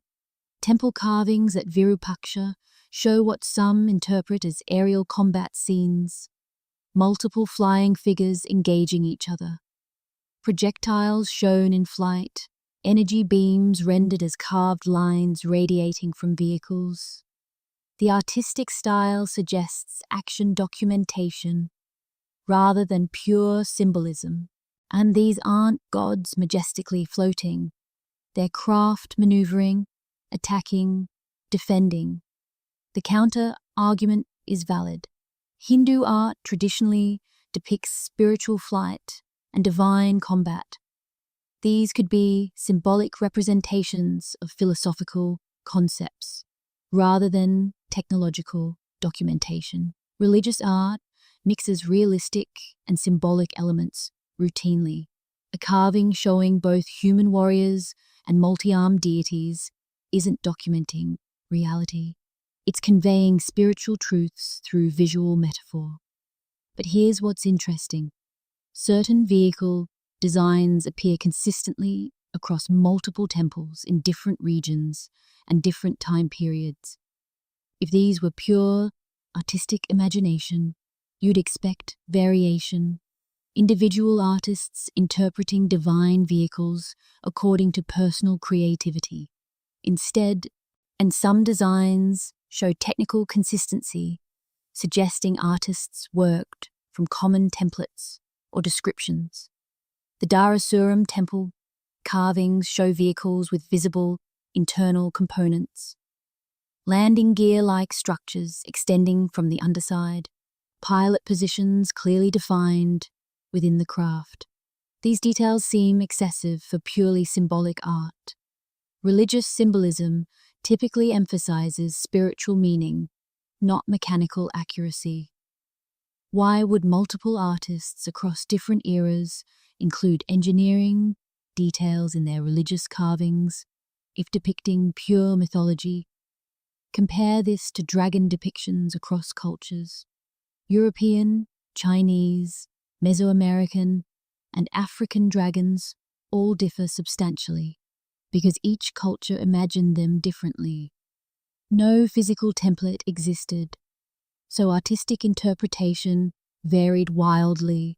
But certain Indian temple carvings show flying vehicles with consistent structural features across centuries and regions. This suggests either remarkably stable artistic tradition, maintaining precise details through generations, or artists depicting something specific, whether real vehicles, shared textual descriptions, or physical models everyone referenced. Medieval Christian art depicting angels shows extreme variation in wing design because artists were imagining spiritual beings without physical reference. But when medieval Europeans drew ships or weapons, consistency appeared because they were depicting real objects. The difference between imagined and observed subjects shows an artistic consistency. Some Indian temple carvings display the consistency pattern of observed subjects rather than imagined ones, vehicle designs with repeated structural elements, similar proportions across different artistic hands, details that seem unnecessary for symbolism but appropriate for documentation. This doesn't prove ancient aircraft existed, but it suggests artists thought they were depicting something specific rather than freely improvising divine imagery. Art preserves cultural memory. What civilizations carve in stone reflects what they considered important enough to immortalize. When ancient Indians carved flying vehicles with consistent technical details across centuries and regions, they were preserving something. The question is whether they were preserving mythology that happened to maintain unusual consistency, or documentation of technology that existed in their civilization's memory, whether through direct observation, inherited knowledge, or transmitted descriptions from even older sources. The carvings exist, the consistency is observable, the interpretation remains debatable, but the evidence suggests ancient Indian artists were trying to show something they believed was real, not purely inventing fantasy. The biblical prophet Ezekiel described a vision in the 6th century BCE, a wheel within a wheel descending from the sky. The account includes surprising detail, describing wheels with eyes, beings moving in coordination, the structure producing wind and noise. Religious scholars interpret this as divine vision, but read Ezekiel's testimony as eyewitness account, and he's describing something mechanical, multiple components moving together, rotating elements, sound and air disturbance during operation, He's writing like someone trying to explain advanced technology using Bronze Age vocabulary. Sumerian texts, predating biblical accounts, mention gods arriving in skyboats. The Anunnaki descend from heavens in vehicles, bringing knowledge and establishing civilization. Mainstream interpretation treats these as creation mythology, but the texts specify the vehicles transported physical beings who taught technology, conducted affairs with humans, and eventually departed. These aren't abstract spiritual concepts. They're describing visitors using transportation technology. Incan oral traditions describe golden flying discs piloted by beings who established their civilization. Pacific Islander mythology contains sky canoes that carried ancestors from distant lands. Chinese historical texts reference flying chariots used by legendary emperors. Aboriginal Australian Dreamtime stories mention sky beings arriving in vehicles. Japanese mythology describes flying boats visiting islands. Different continents, different time periods, different languages. No historical contact between these cultures during the mythological periods in question, yet they all describe flying vehicles. The details vary, shapes differ, purposes change, who operates them varies by culture. But the core concept repeats. Technological flight existed in the ancient world according to globally distributed mythologies. 3 explanations present themselves. First, universal human psychology. Perhaps flying represents freedom or divine power across all cultures, creating convergent mythology. Humans everywhere imagine flight as transcendent capability, so stories naturally develop around this theme. This explains why flight appears in myths globally, but doesn't explain why descriptions sometimes include technical details rather than pure magic. Second, cultural diffusion. One original flying vehicle story spread through trade routes, evolving as it transmitted between cultures. Ancient peoples traveled more than often assumed. Ideas, stories, and myths spread across continents over centuries. But this requires identifying the origin point and transmission paths, which remain speculative. Also, this doesn't explain why some cultures developed similar myths before contact is historically plausible. Third, documented observation. These myths preserve memories of actual flying vehicles that existed in ancient times.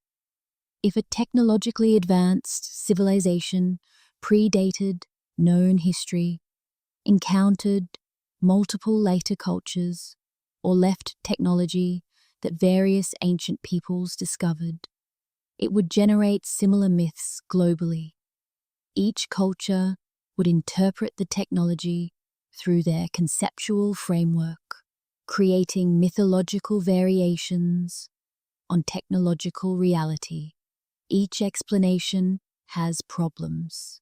Pure psychology doesn't account for technical consistency in some descriptions. Cultural diffusion requires transmission mechanisms that remain unproven. Actual ancient aircraft requires accepting historical revision that physical evidence doesn't definitively support. But the pattern exists undeniably. Global cultures that never met all describe similar concepts. Some descriptions are vague and magical. Others include observational details, suggesting eyewitness accounts. The Vimanas of India, Ezekiel's wheels, Sumerian skyboats, Pacific sky canoes, Chinese flying chariots, different names, different details, same basic concept recurring globally. This connects to broader patterns, ancient astronomical knowledge appearing in cultures supposedly without telescopes, architectural precision requiring mathematical sophistication, allegedly unavailable, metallurgical techniques that took modern science centuries to rediscover. Globally, ancient civilizations display capabilities that challenge chronological assumptions. Flying vehicle myths fit this pattern. Knowledge appearing too early, spread too widely, preserved too consistently. Perhaps humanity's technological development wasn't linear progress from primitive beginnings. Perhaps it's been cyclical, civilizations rising, achieving advancement, collapsing, being forgotten. If one advanced civilization existed before recorded history, traces would survive in later cultures' myths. Different peoples encountering the same remnants or knowledge would generate similar stories, filtered through their cultural frameworks, but preserving the core. Something flew once before humans supposedly developed that capability. Imagine modern civilization vanishing tomorrow. No nuclear war, no zombie apocalypse, just sudden global catastrophe, leaving no survivors. What remains after 10,000 years? Stone monuments might survive. The pyramids carved into mountains, massive structures protected from weathering. But most modern construction, steel, concrete, glass, degrades within centuries. Skyscrapers become rust stains. Roads break apart under vegetation. Plastic decomposing but never disappearing. Most physical evidence of our technological civilization would vanish, leaving only scattered remnants that might confuse future archaeologists. Would they find our aircraft?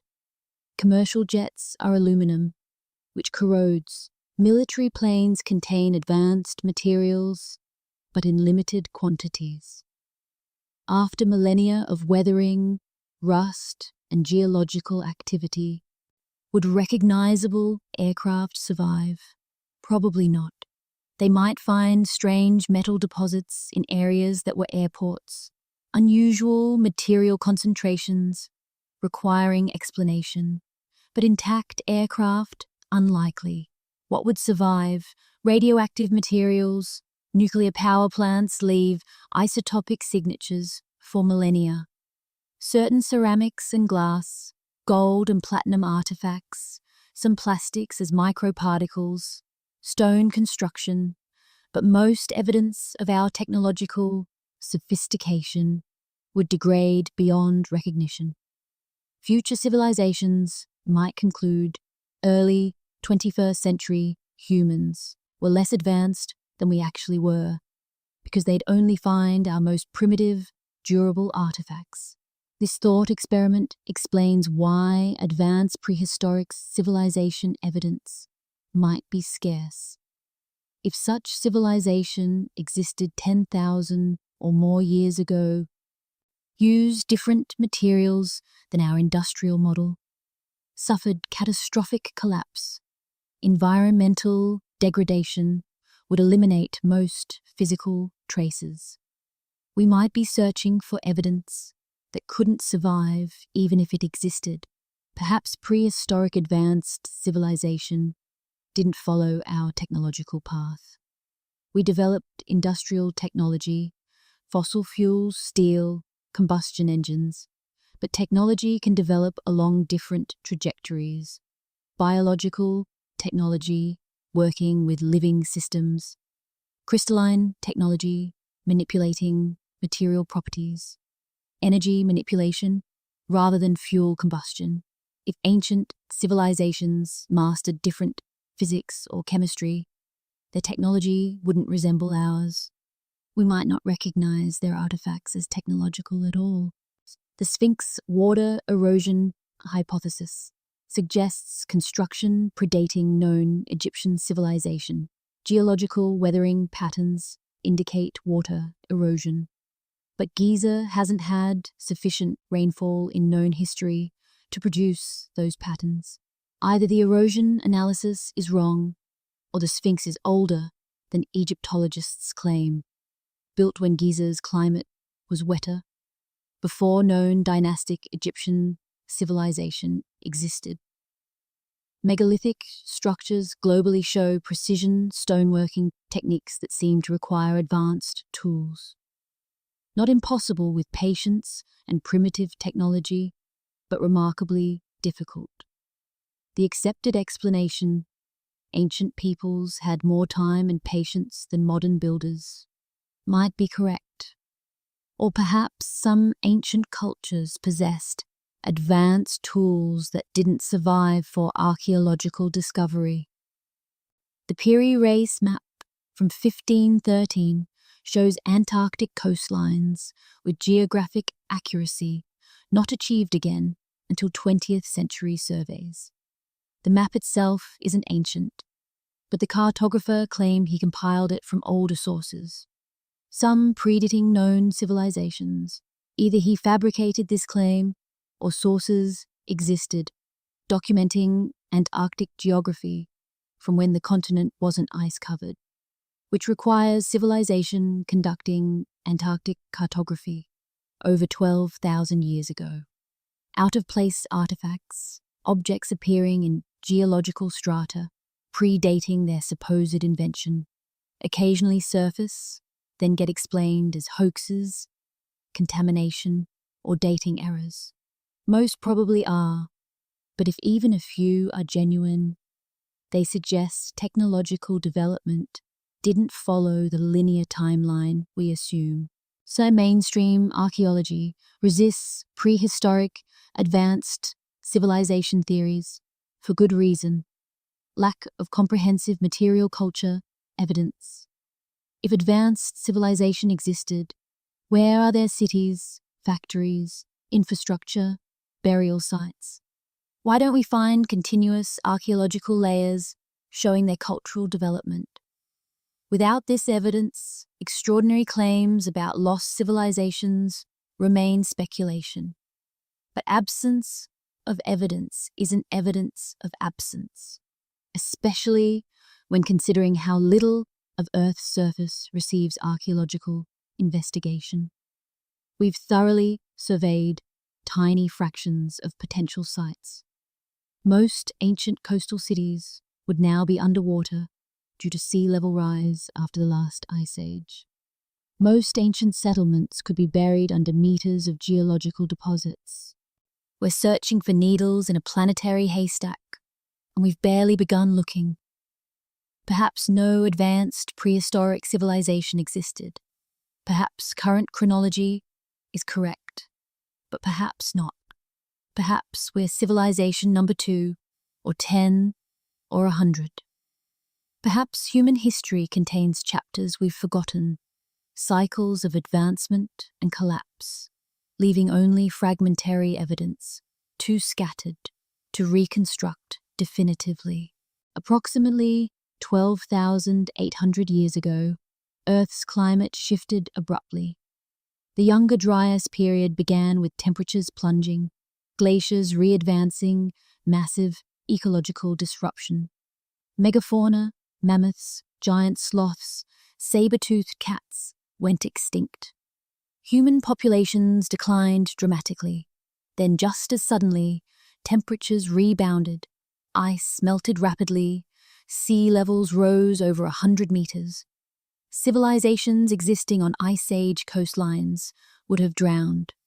Knowledge centers would have been destroyed. Survivors would have faced complete social collapse.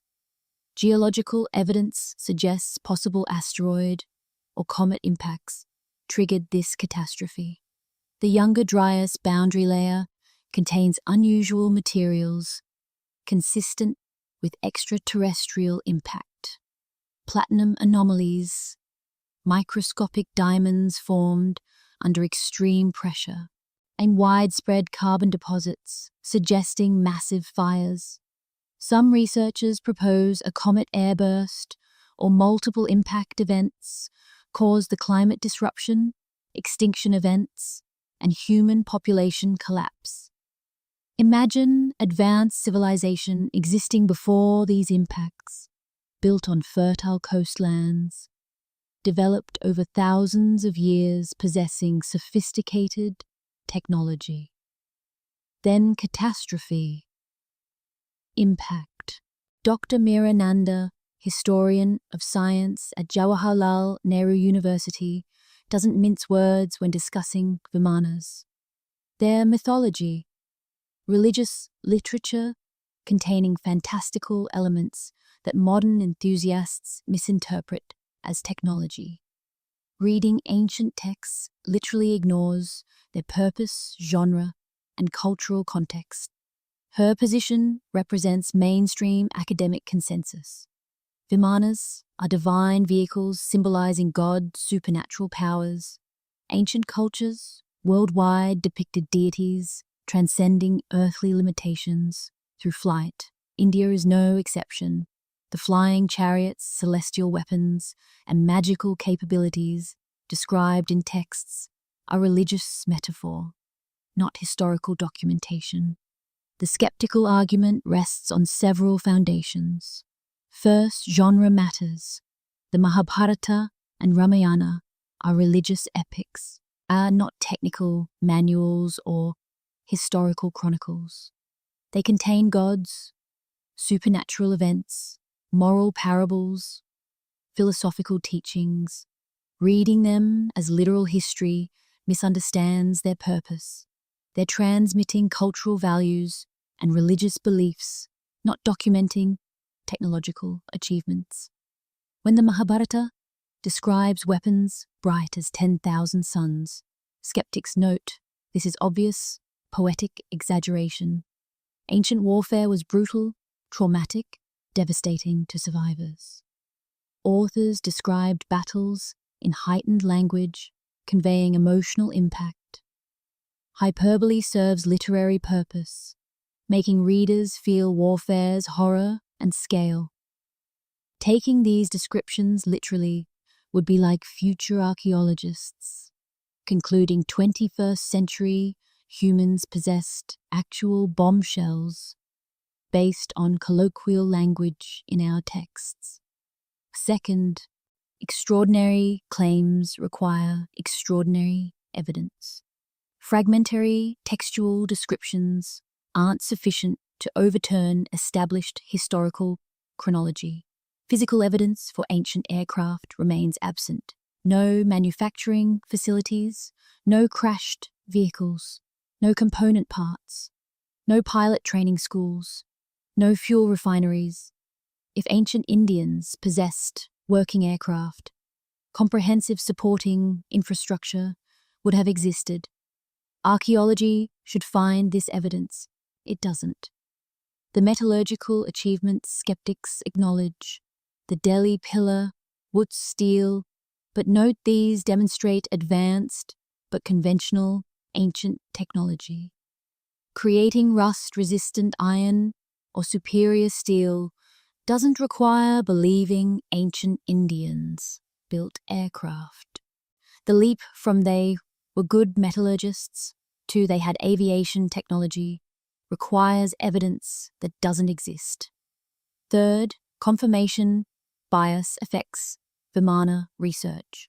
Believers interpret ambiguous evidence as supportive while dismissing contradictions.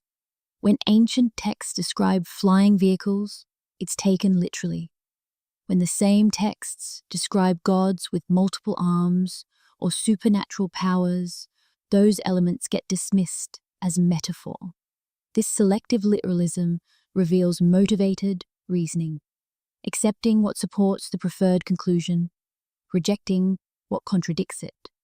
The Vaimanika Shastra's channeled origin particularly troubles skeptics. Texts received through psychic communication lack credibility in academic discourse. That some described concepts align with later technology could be coincidence, lucky guessing, or the channeler's subconscious, incorporating contemporary aviation knowledge from the early 20th century. Extraordinary provenance undermines the document regardless of content. Archaeological anomalies like vitrified rocks or elevated radiation have conventional explanations. Natural uranium deposits exist. Lightning creates vitrified glass. Ancient smelting operations could produce unusual heat signatures. These explanations don't require accepting nuclear warfare or advanced energy weapons. Occam's razor suggests choosing simpler explanations over revolutionary ones when both fit available evidence. Regarding ancient understanding of aerodynamics, skeptics note that observing birds and experimenting with kites provides aerodynamic insights without requiring aircraft construction. Understanding principles doesn't prove implementation. Ancient Greeks understood steam power principles without building steam engines. Medieval Chinese understood gunpowder chemistry without developing modern firearms. Conceptual knowledge and technological capability are different things. The consistency in Vimana, descriptions across texts, doesn't convince skeptics. Shared mythology is normal. Stories spread through cultural contact, oral tradition, textual copying. Ancient Indian texts influenced each other. Later authors read earlier works, creating literary continuity.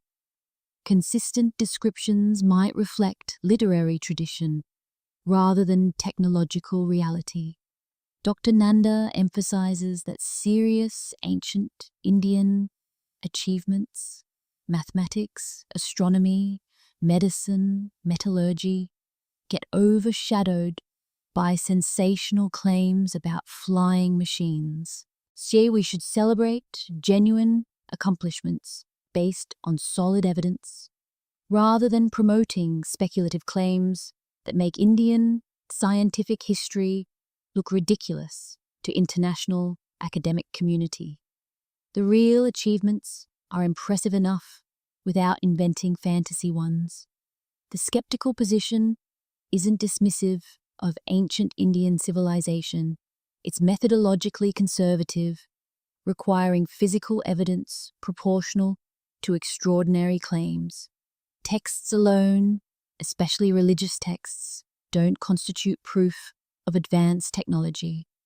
Without archaeological support, Vimanas remain what they appear to be in their original context.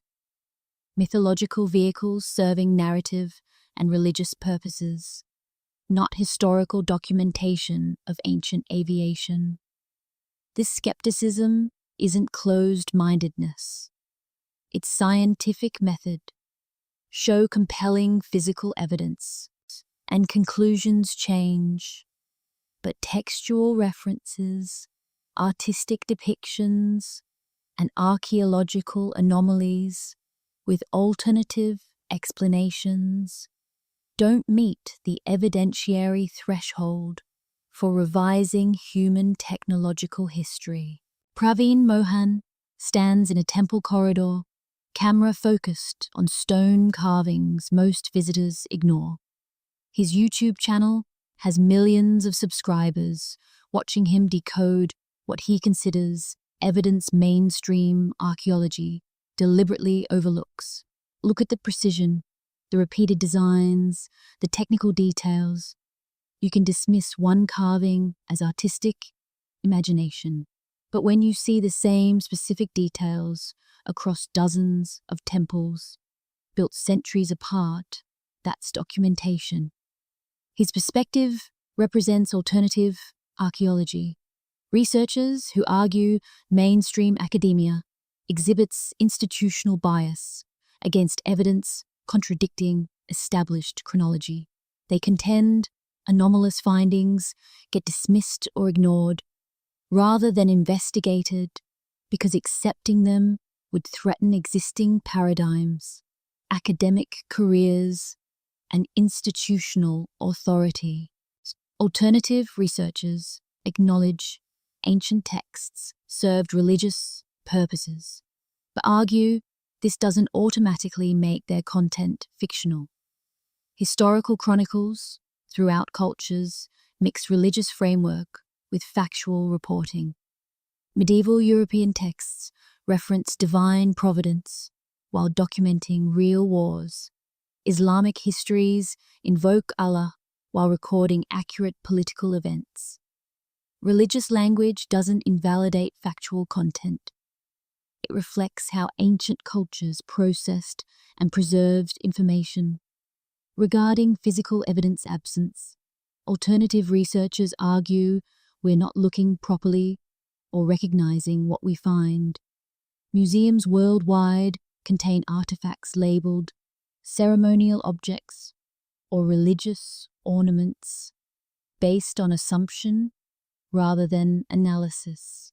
How many technological artifacts have been misclassified because archaeologists didn't expect ancient technology? The golden objects showing aerodynamic properties weren't recognized as aircraft models until aerospace engineers examined them. Before that, they were bird figurines. How many similar artifacts sit in museum storage, never tested because everyone assumes they're religious art? The problem isn't lack of evidence, it's lack of investigation. Alternative researchers point to out-of-place artifacts dismissed too quickly. Yes, some are hoaxes. Yes, contamination explains others. But dismissing every anomalous finding as fraud or error seems statistically improbable. When dozens of OOP arts appear globally, perhaps some deserve serious investigation rather than reflexive dismissal. The textual evidence consistency impresses alternative researchers precisely because it's not typical mythology pattern. Global dragon myths vary wildly because cultures imagine them differently. But Vimana descriptions maintain technical consistency, suggesting shared reality being documented. If purely mythological, why didn't descriptions vary more? Why do different texts separated by centuries describe the same vehicle types with same capabilities? Ancient Indians understanding aerodynamics through observation is possible. Alternative researchers concede, but insufficient explanation. Observation explains understanding flight principles. It doesn't explain detailed descriptions of propulsion systems, fuel types, pilot training requirements, maintenance procedures, tactical doctrine. That level of detail suggests practical experience and not theoretical speculation. Regarding the Vaimanika Shastra's channeled origin, some alternative researchers acknowledge it's problematic, but note that transmission method matters less than content accuracy. Perhaps Shastri did channel it, meaning he accessed information through methods science doesn't understand. Perhaps he learned it through oral tradition he couldn't or wouldn't reveal. Perhaps channeling was cover story for preserving forbidden knowledge. Regardless of how he obtained it, some described concepts proved remarkably accurate. The archaeological anomalies at sites like Mohenjo-Daro deserve more investigation than they receive, alternative researchers argue. Yes, natural explanations exist, but are they being accepted too readily because they don't require revising chronology? Scientific method should test alternative hypotheses rigorously before defaulting to conventional explanations. The pattern of vitrified rock, elevated radiation, and ancient texts describing nuclear-like weapons at the same locations deserves serious scientific investigation, not dismissal. Alternative archaeologists argue mainstream methodology is backward.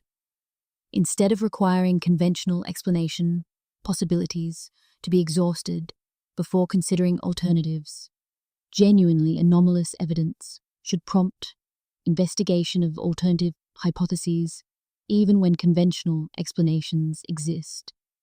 Anomalies are how science advances. Dismissing them preserves existing paradigms but prevents discovering revolutionary truths. They point to historical precedents where mainstream archaeology was wrong. Troy was mythological until Schliemann found it. Sai gorillas were legendary until Europeans encountered them. Viking settlement in North America was dismissed until Lanso Meadows proved it. Continental drift was ridiculed until plate tectonics validated it. Mainstream consensus isn't always correct. Sometimes outsiders pursuing dismissed theories make breakthrough discoveries. Alternative researchers argue they're not asking for blind acceptance, but honest investigation. Test the hypotheses, analyze the artifacts, investigate the anomalies. Let evidence determine conclusions, rather than letting conclusions determine which evidence gets investigated. If ancient aviation claims are nonsense, rigorous investigation will confirm that. But refusing to investigate because the conclusion seems impossible isn't science. It's orthodoxy protecting itself. The debate ultimately reflects different epistemological approaches.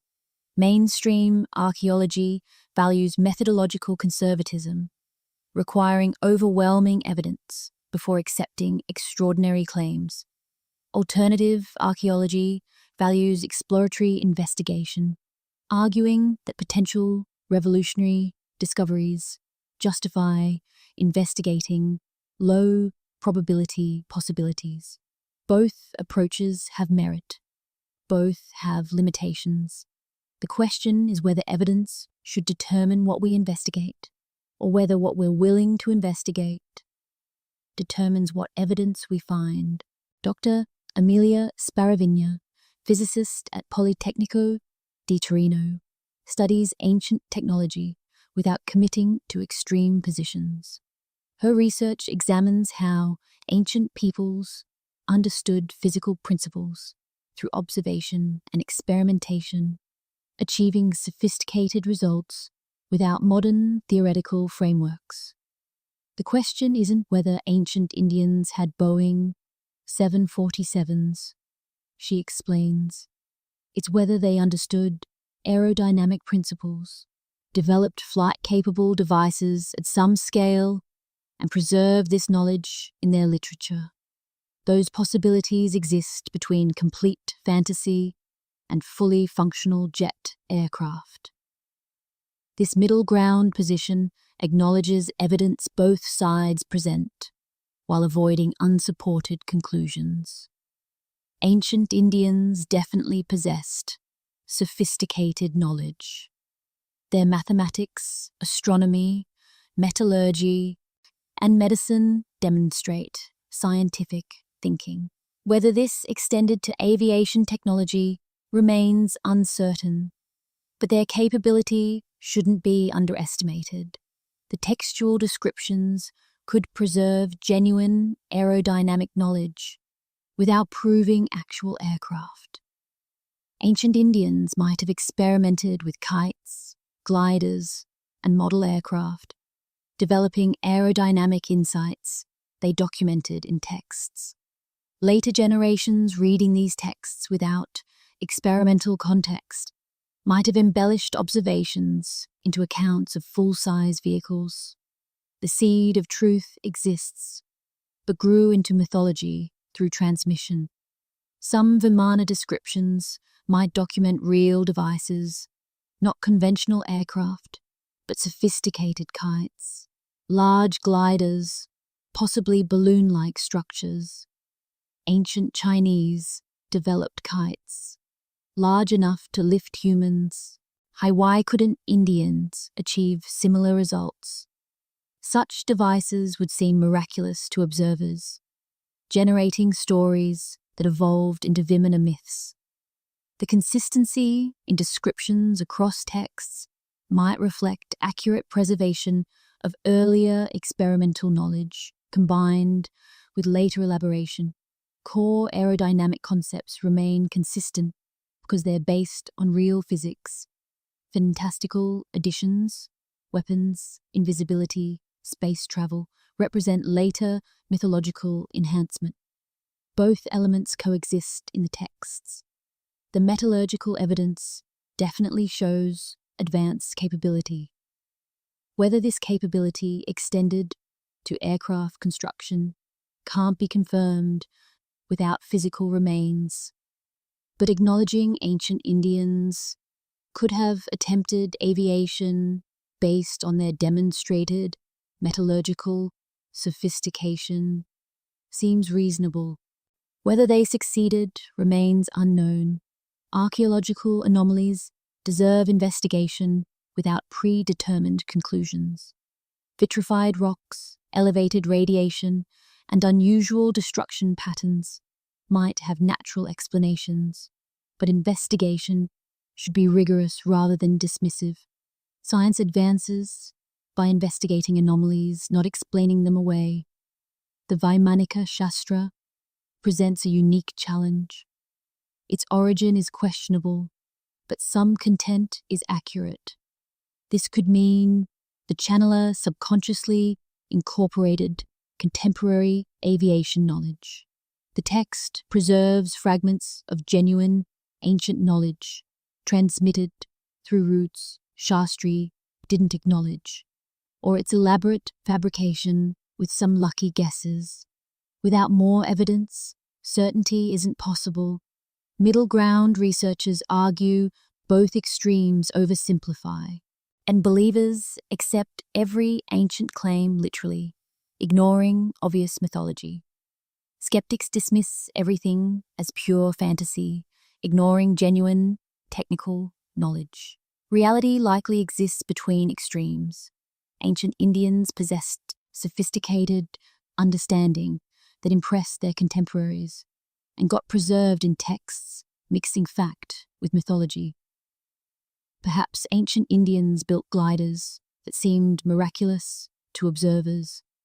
Perhaps they understood theoretical aerodynamics without possessing materials science for full aircraft construction.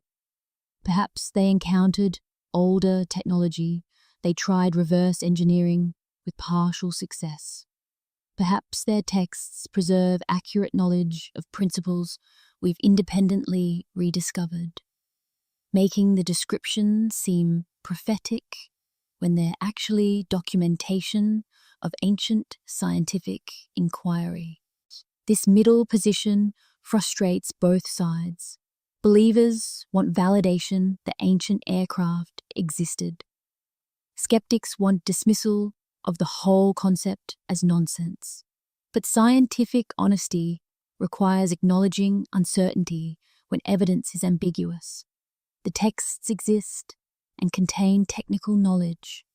The extent of that knowledge and whether it translated into functional technology remains unclear.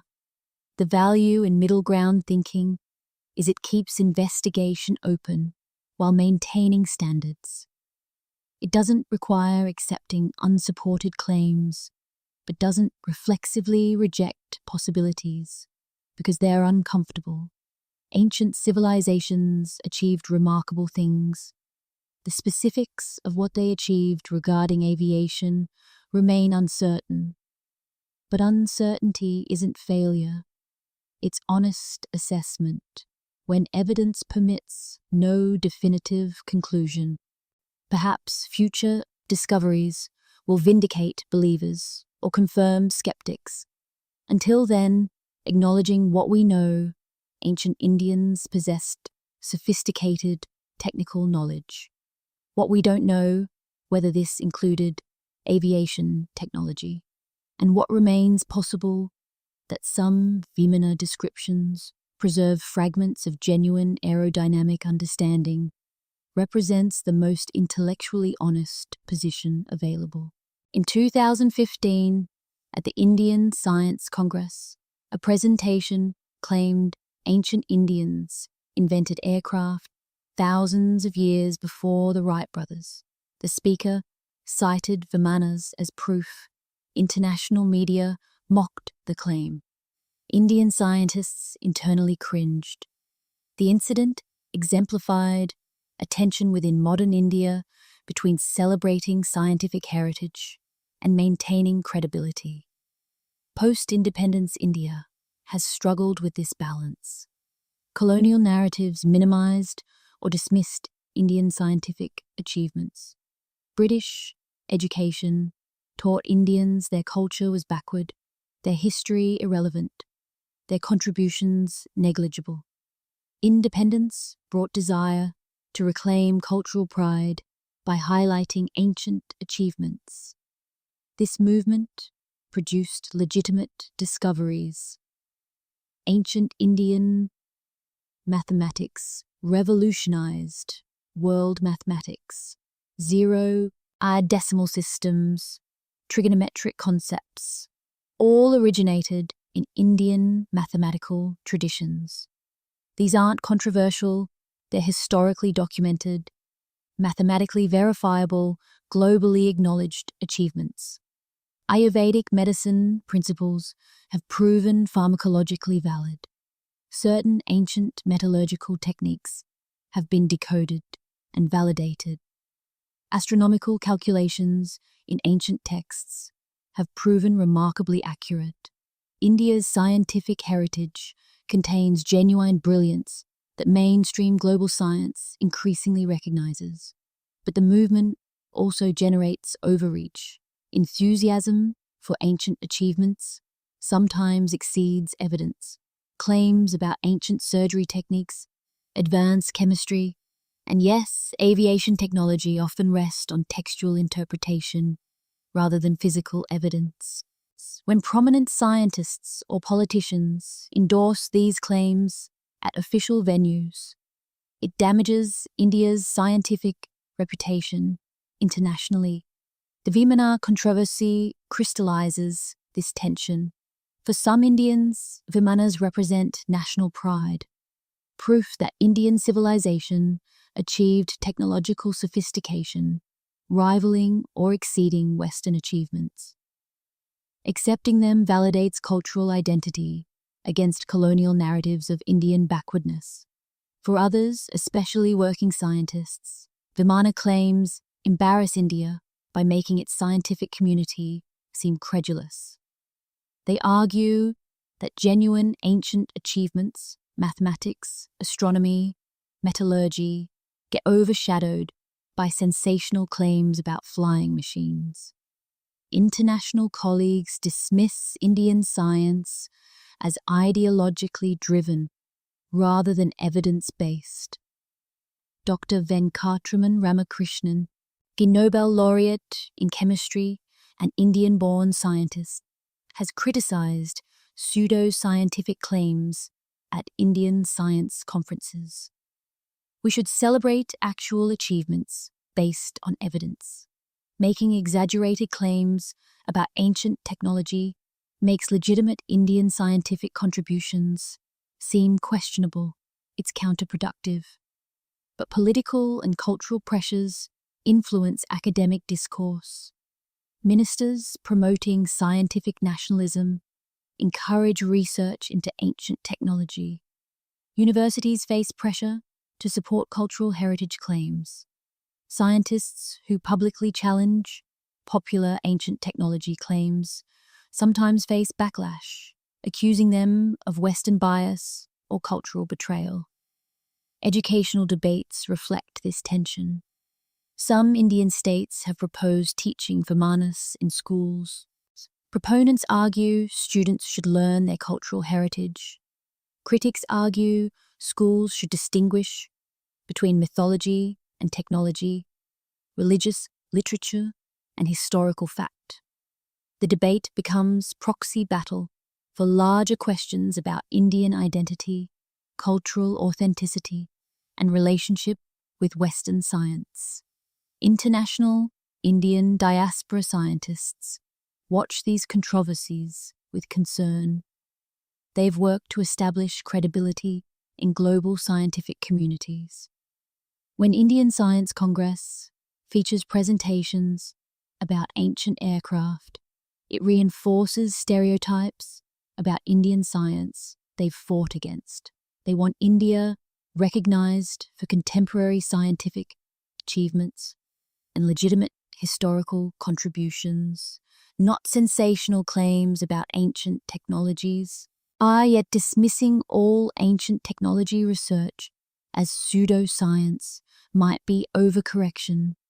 Perhaps ancient Indians did achieve technological sophistication mainstream history hasn't fully recognized. Perhaps some textual claims deserve serious investigation. The challenge is maintaining distinction between evidence-based inquiry and wishful thinking.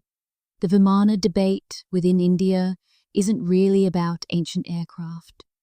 It's about national identity, cultural pride, and relationship with colonial history.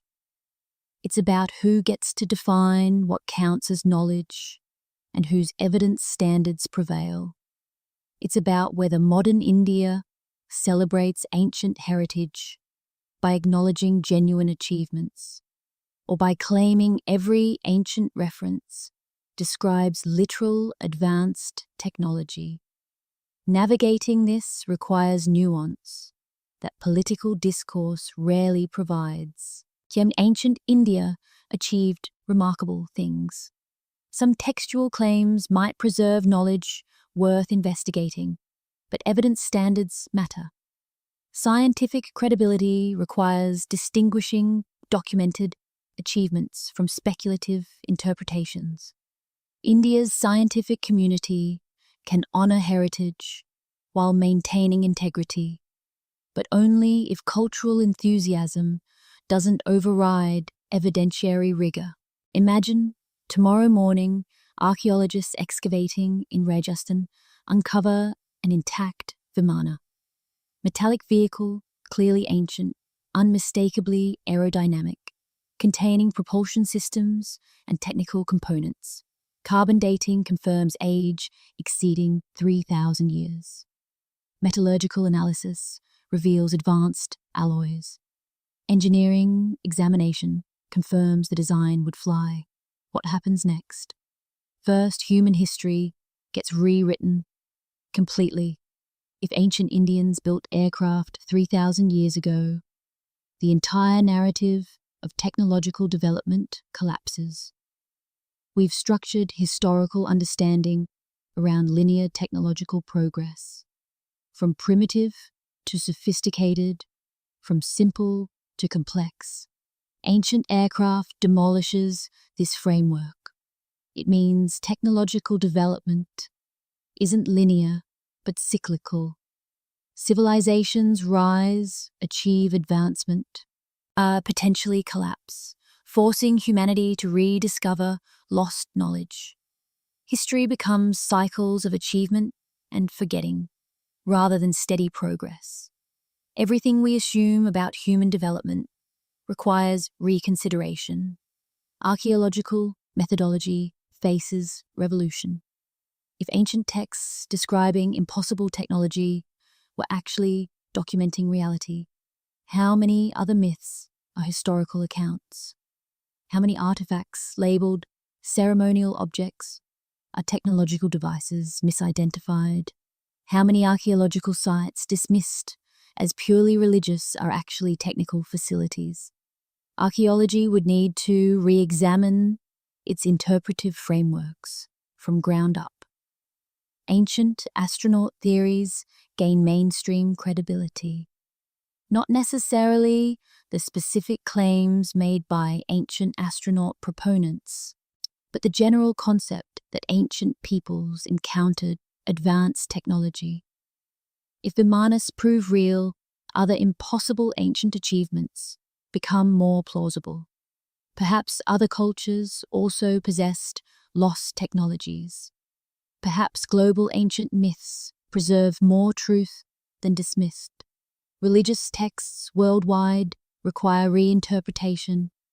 If Indian religious epics contain literal, technical documentation, what about other scriptures? Are biblical miracles, technological events misunderstood? Are Greek myths preserving technological history? Does Chinese mythology document actual capabilities? The line between religious metaphor and historical documentation blurs entirely. Philosophically, humanity's self-perception shatters. We've considered ourselves uniquely modern, unprecedented in technological achievement. Learning ancient Indians flew 3,000 years ago forces humility. Our ancestors weren't primitive.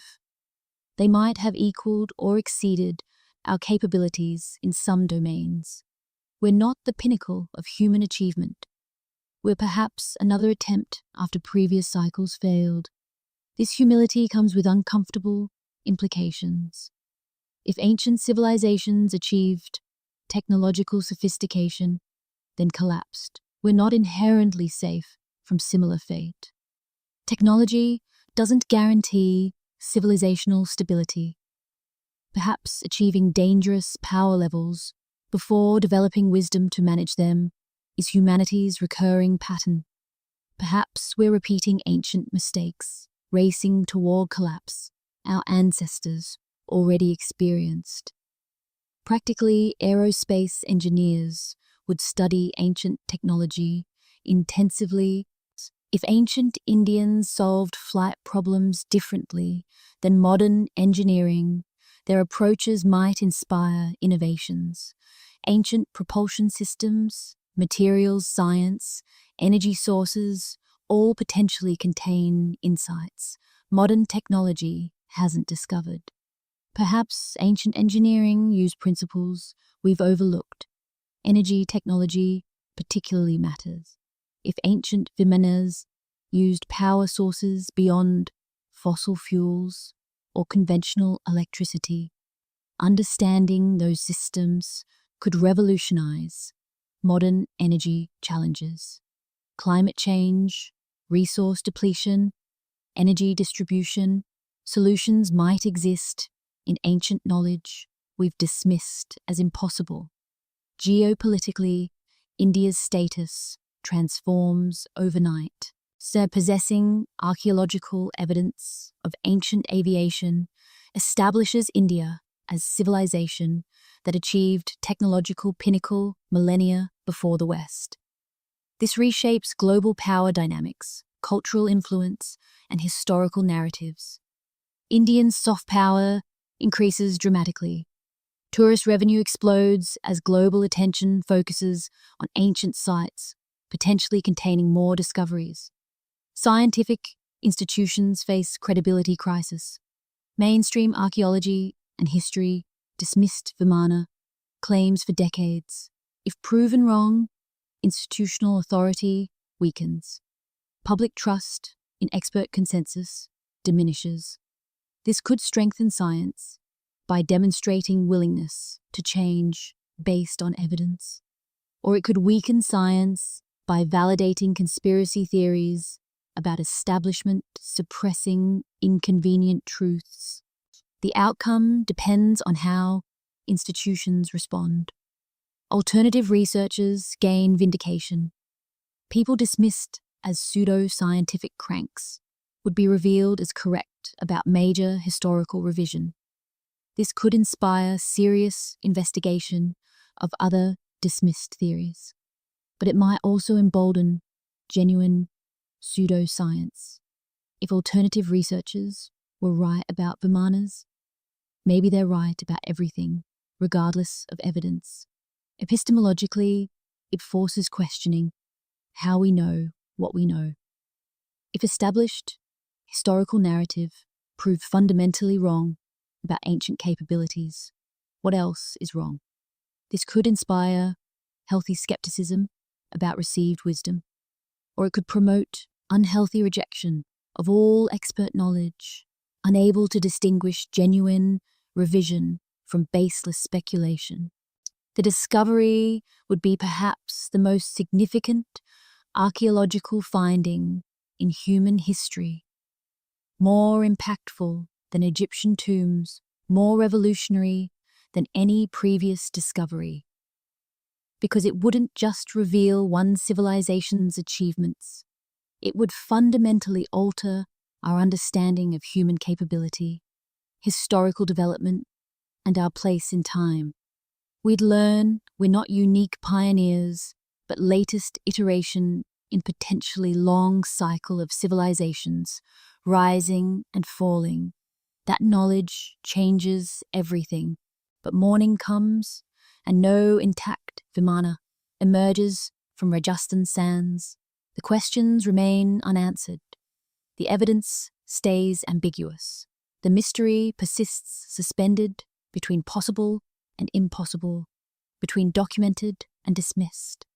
Perhaps that's the point. Some questions matter more for what they reveal about questioners than for their answers. The Vimana debate exposes how humans process uncertainty, how we balance skepticism with openness, how cultural identity shapes what we're willing to believe. It reveals our relationship with the past and what we need that past to be. The core questions remain unresolved. Were Vimanas purely mythological, based on some limited reality that got mythologized, or actual advanced technology that ancient texts accurately documented?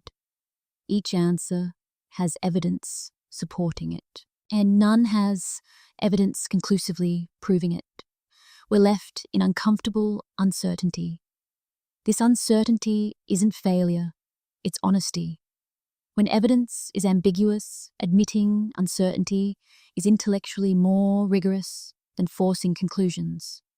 Science advances through questions more than answers. The questions generate investigation. The investigation produces knowledge, even when ultimate answers remain elusive. What has studying Vimanas yielded, regardless of whether they actually flew? Deeper understanding of Sanskrit texts, recognition of ancient Indian scientific sophistication, development of methodologies for analyzing ancient technical claims, appreciation that historical narratives constantly evolve as new evidence emerges or old evidence gets reinterpreted. And we've learned that ancient texts are neither pure fantasy nor literal documentation. They're complex works mixing observation, interpretation, cultural frameworks, and transmission changes. Reading them requires nuance that neither blind acceptance nor reflexive dismissal provides. We've learned that ancient metallurgy, architecture, and astronomy reached levels mainstream narratives sometimes underestimate.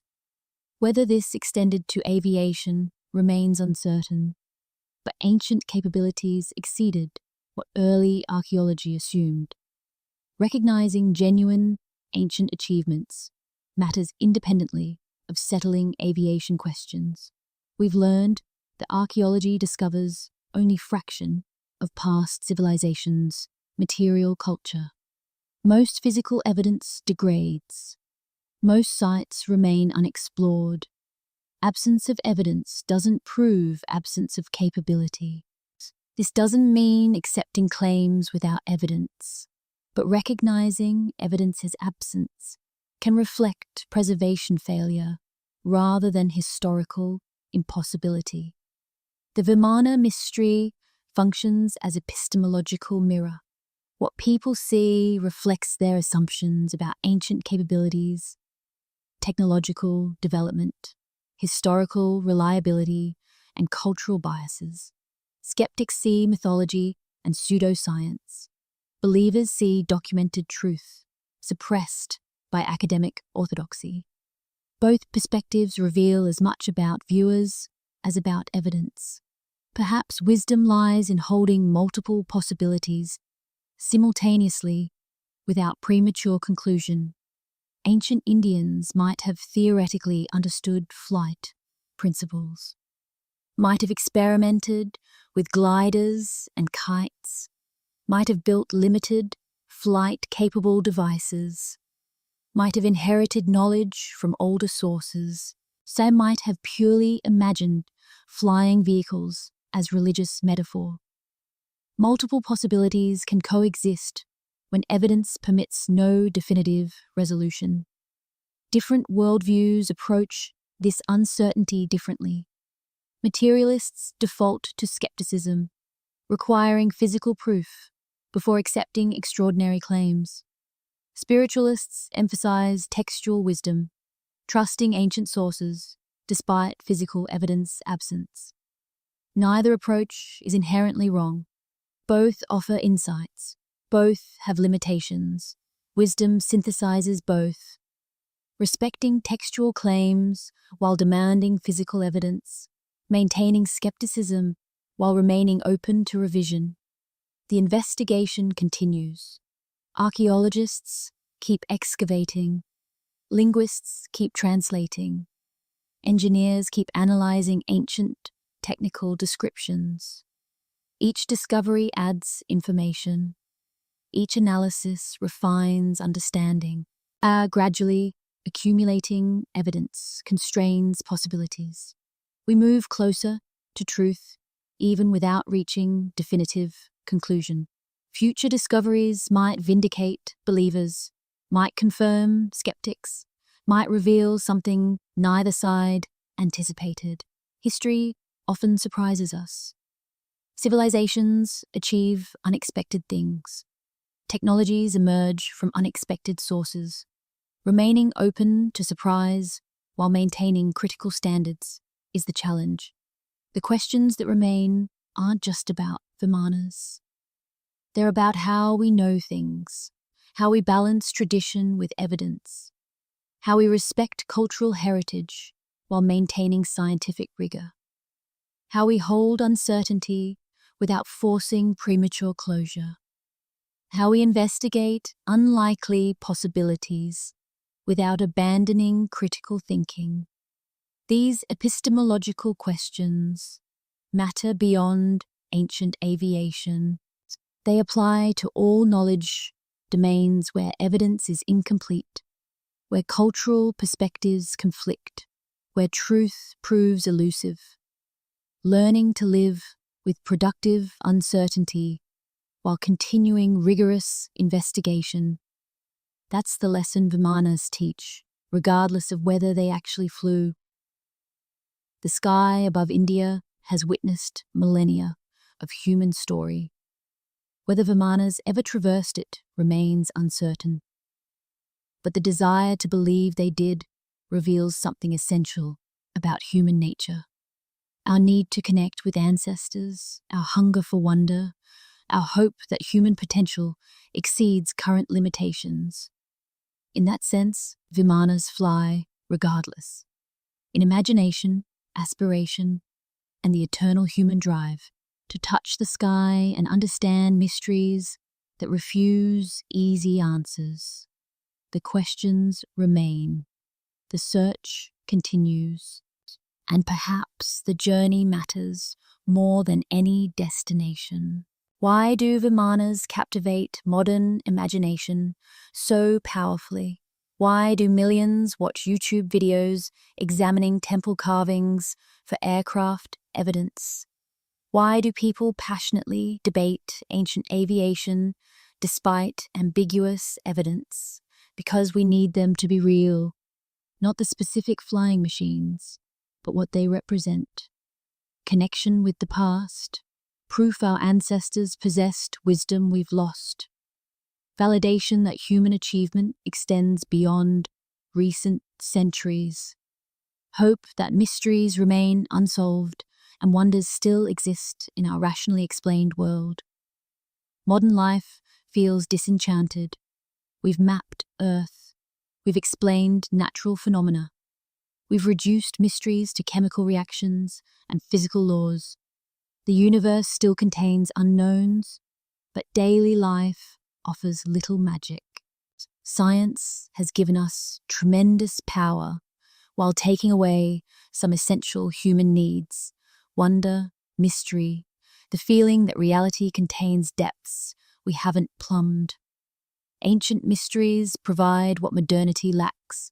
They suggest our ancestors knew things we've forgotten, that perhaps mainstream narratives miss important truths, that reality might be stranger and more wonderful than conventional wisdom admits. For people feeling alienated from modern technology's dehumanizing aspects, ancient technologies seem more harmonious, integrated with spirituality and nature rather than opposed to them. For post-colonial societies, ancient achievements serve additional function. Colonial narratives portrayed non-Western cultures as backward, primitive, inferior, and discovering that ancient Indians might have possessed advanced technology challenges these narratives. It provides cultural pride and historical validation. It says our ancestors weren't inferior. They achieved things colonizers never imagined. This cultural, political dimension complicates objective investigation. When ancient aircraft represent more than historical question, when they symbolize cultural identity and resistance to Western-centric narratives, evidence assessment becomes charged with meaning beyond the evidence itself. Accepting Vimanas means validating cultural heritage. Rejecting them means accepting colonial narratives. The evidence stops being purely historical and becomes identity. For alternative thinkers suspicious of institutional authority, Vimanas represent establishment institutions' failure to consider evidence challenging dominant paradigms. They symbolize how orthodoxy protects itself by dismissing rather than investigating uncomfortable claims. Whether accurate or not, this resonates with people who've watched authorities dismiss ideas that later proved correct. For spiritual seekers, Vimanas suggest ancient integration of technology and consciousness modern civilization lacks. Perhaps ancient Indians developed technology aligned with spiritual understanding rather than divorced from it. Perhaps their science harmonized with rather than conquered nature. This appeals to people seeking alternative relationships with technology, who want innovations serving human flourishing rather than merely accumulating power. In these various needs and functions shape how people interpret evidence. When symbols become too meaningful, objective evaluation becomes nearly impossible. People defend positions based on what they represent, rather than what evidence supports. This doesn't mean the people are irrational. It means humans are meaning makers, and meanings matter as much as facts. Consider how wonder shapes interpretation.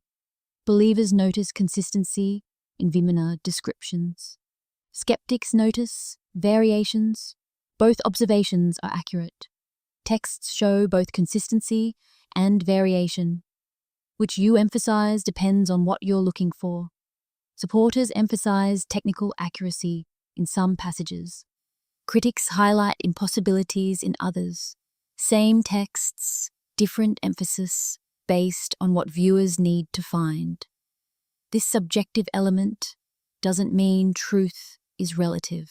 Their physical reality exists independently of interpretation. But accessing historical truth through fragmentary evidence requires interpretation, and interpretation inevitably involves subjective elements, choosing which evidence matters, how to weight conflicting sources, which frameworks explain patterns. These involve judgment calls, reflecting interpreters' assumptions and needs. Perhaps all historical interpretation involves these elements. We think modern historians are objective, but they bring their cultural frameworks, political assumptions, and psychological needs to evidence interpretation. History isn't just discovering what happened, it's constructing narratives from fragmentary evidence, and construction always involves choices reflecting constructors' perspectives. The difference is recognizing our biases versus pretending objectivity. When we acknowledge that need for wonder, cultural identity, or institutional skepticism shapes how we interpret evidence, we can account for these influences. When we pretend we're purely rational, biases operate unconsciously, shaping conclusions without our awareness. Wonder, properly channeled, drives discovery. Scientists who wondered if continental drift was possible eventually proved plate tectonics. Archaeologists who wondered if Troy was real discovered its ruins. Astronomers who wondered about cosmic expansion discovered the Big Bang. Wonder motivates investigation. It makes us look where others assume nothing exists. The question is whether wonder remains open to correction. Does it drive investigation while accepting whatever evidence reveals? Or does it become fixed belief, resistant to contradictory findings? Wonder that investigates is science. Wonder that defends predetermined conclusions, regardless of evidence, is dogma. We need Vimanas to be real because we need wonder, because we need mysteries, because we need to believe reality exceeds current understanding. These needs are human and legitimate.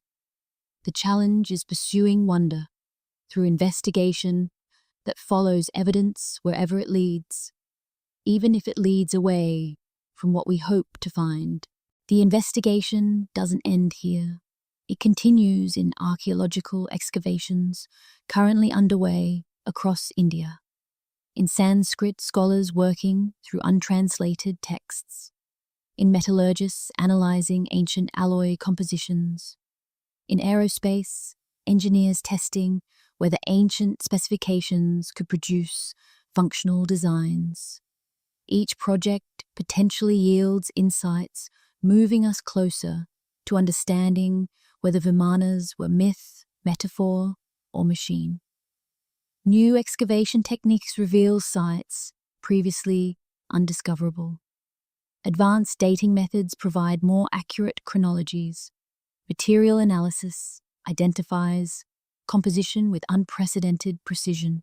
Each technological advancement in modern archaeology opens new investigative possibilities.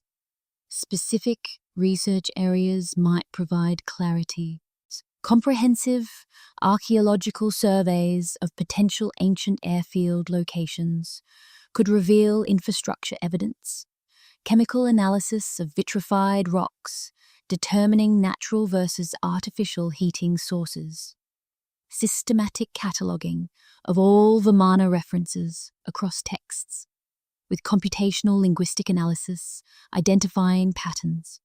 Engineering attempts building working models from ancient specifications, documenting what's achievable with described materials and methods. Geological surveys identifying whether radioactive hotspots at battle sites are natural deposits or show artificial concentration patterns.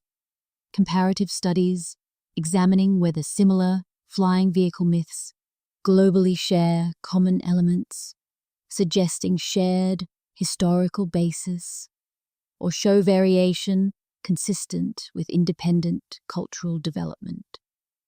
Even with new evidence, interpretation will remain contested. That's normal for historical questions with incomplete information.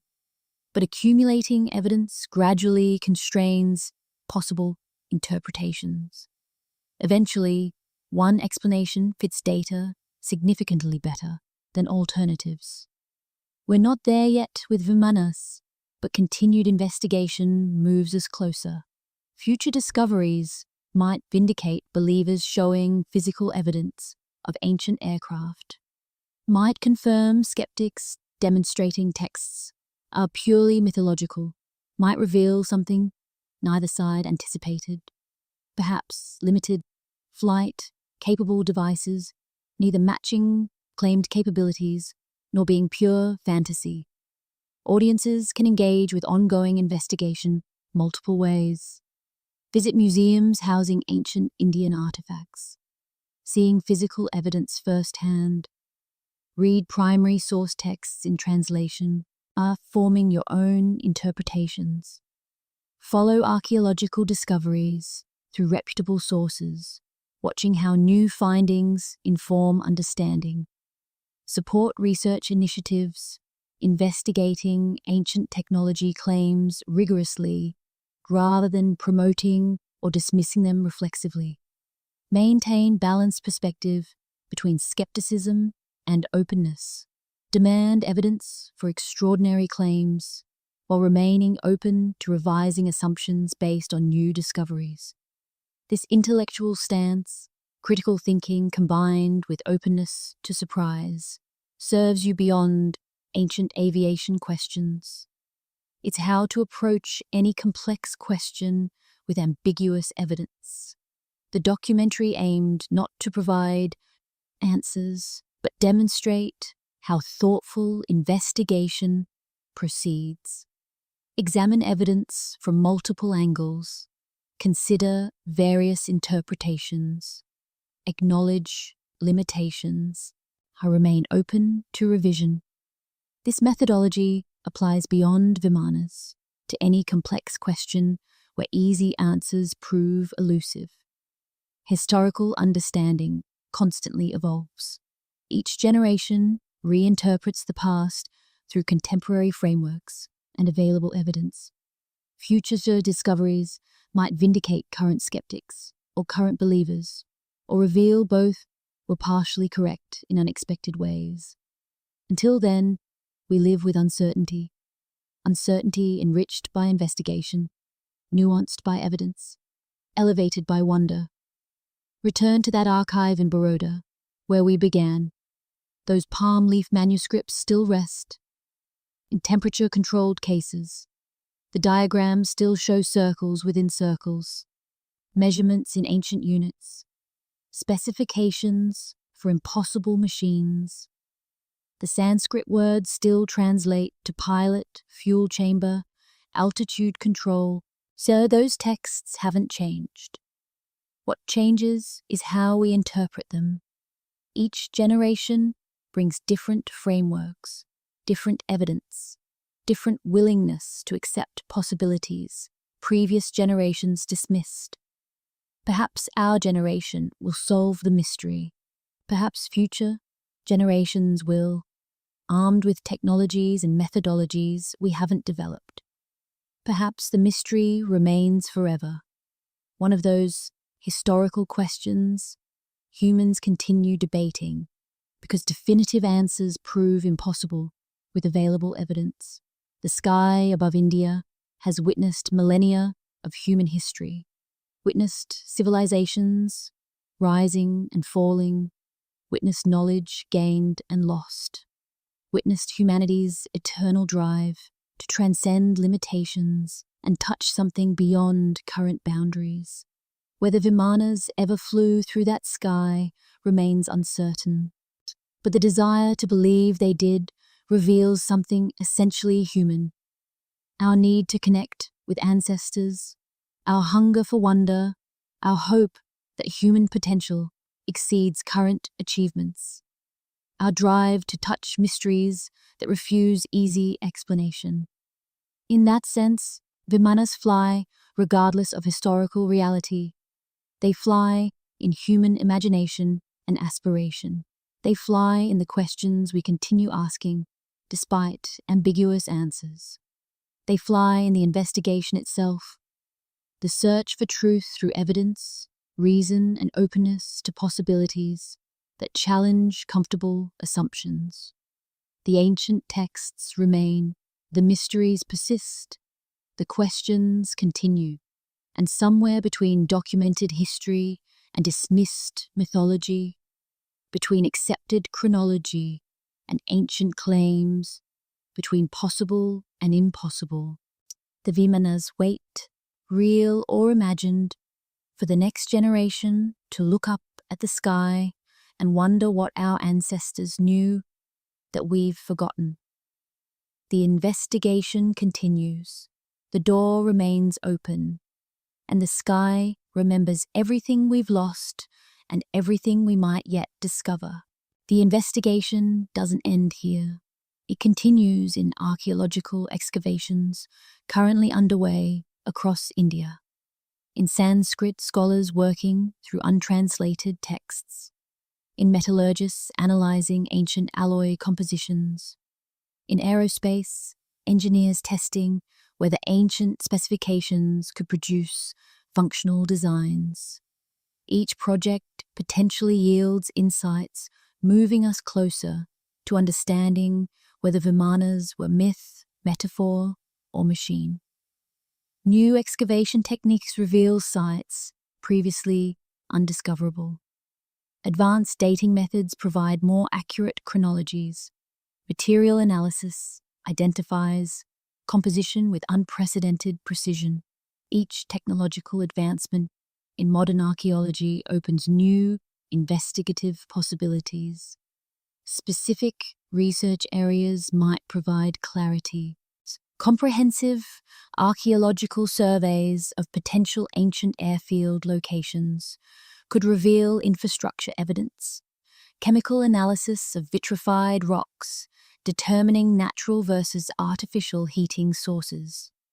Systematic cataloguing of all Vimana references across texts, with computational linguistic analysis identifying patterns.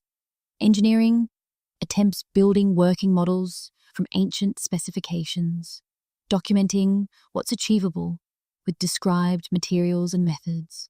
Geological surveys identifying whether radioactive hotspots at battle sites are natural deposits or show artificial concentration patterns. Comparative studies examining whether similar flying vehicle myths globally share common elements, suggesting shared historical basis, or show variation consistent with independent cultural development. Even with new evidence, interpretation will remain contested. That's normal for historical questions with incomplete information. But accumulating evidence gradually constrains possible interpretations. Eventually, one explanation fits data significantly better than alternatives. We're not there yet with Vimanas, but continued investigation moves us closer. Future discoveries might vindicate believers showing physical evidence of ancient aircraft, might confirm skeptics demonstrating texts are purely mythological, might reveal something neither side anticipated, perhaps limited flight capable devices, neither matching claimed capabilities nor being pure fantasy. Audiences can engage with ongoing investigation multiple ways. Visit museums housing ancient Indian artifacts, seeing physical evidence firsthand. Read primary source texts in translation, forming your own interpretations. Follow archaeological discoveries through reputable sources, watching how new findings inform understanding. Support research initiatives, investigating ancient technology claims rigorously rather than promoting or dismissing them reflexively. Maintain balanced perspective between skepticism and openness. Demand evidence for extraordinary claims while remaining open to revising assumptions based on new discoveries. This intellectual stance, critical thinking combined with openness to surprise, serves you beyond ancient aviation questions. It's how to approach any complex question with ambiguous evidence. The documentary aimed not to provide answers, but demonstrate how thoughtful investigation proceeds. Examine evidence from multiple angles, consider various interpretations, acknowledge limitations, and remain open to revision. This methodology applies beyond Vimanas to any complex question where easy answers prove elusive. Historical understanding constantly evolves. Each generation reinterprets the past through contemporary frameworks, and available evidence. Future discoveries might vindicate current skeptics or current believers, or reveal both were partially correct in unexpected ways. Until then, we live with uncertainty. Uncertainty enriched by investigation, nuanced by evidence, elevated by wonder. Return to that archive in Baroda, where we began. Those palm leaf manuscripts still rest.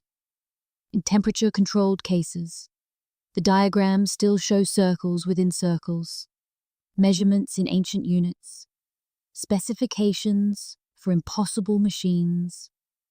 The Sanskrit words still translate to pilot, fuel chamber, altitude control, so those texts haven't changed. What changes is how we interpret them. Each generation brings different frameworks, different evidence, different willingness to accept possibilities previous generations dismissed.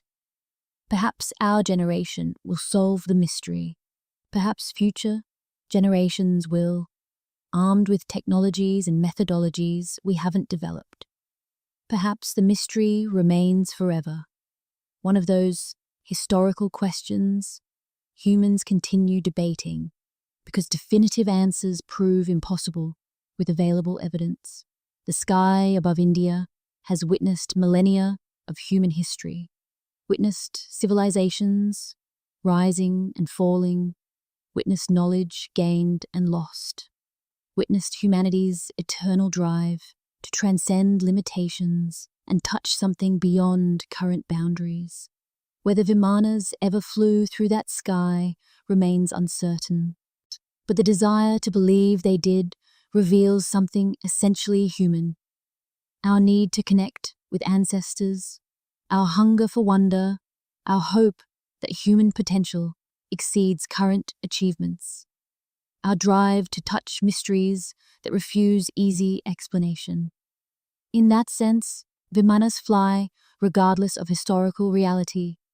They fly in human imagination and aspiration. They fly in the questions we continue asking, despite ambiguous answers. They fly in the investigation itself, the search for truth through evidence, reason, and openness to possibilities that challenge comfortable assumptions. The ancient texts remain, the mysteries persist, the questions continue, and somewhere between documented history and dismissed mythology, between accepted chronology and ancient claims, between possible and impossible, the Vimanas wait, real or imagined, for the next generation to look up at the sky and wonder what our ancestors knew that we've forgotten. The investigation continues, the door remains open, and the sky remembers everything we've lost and everything we might yet discover.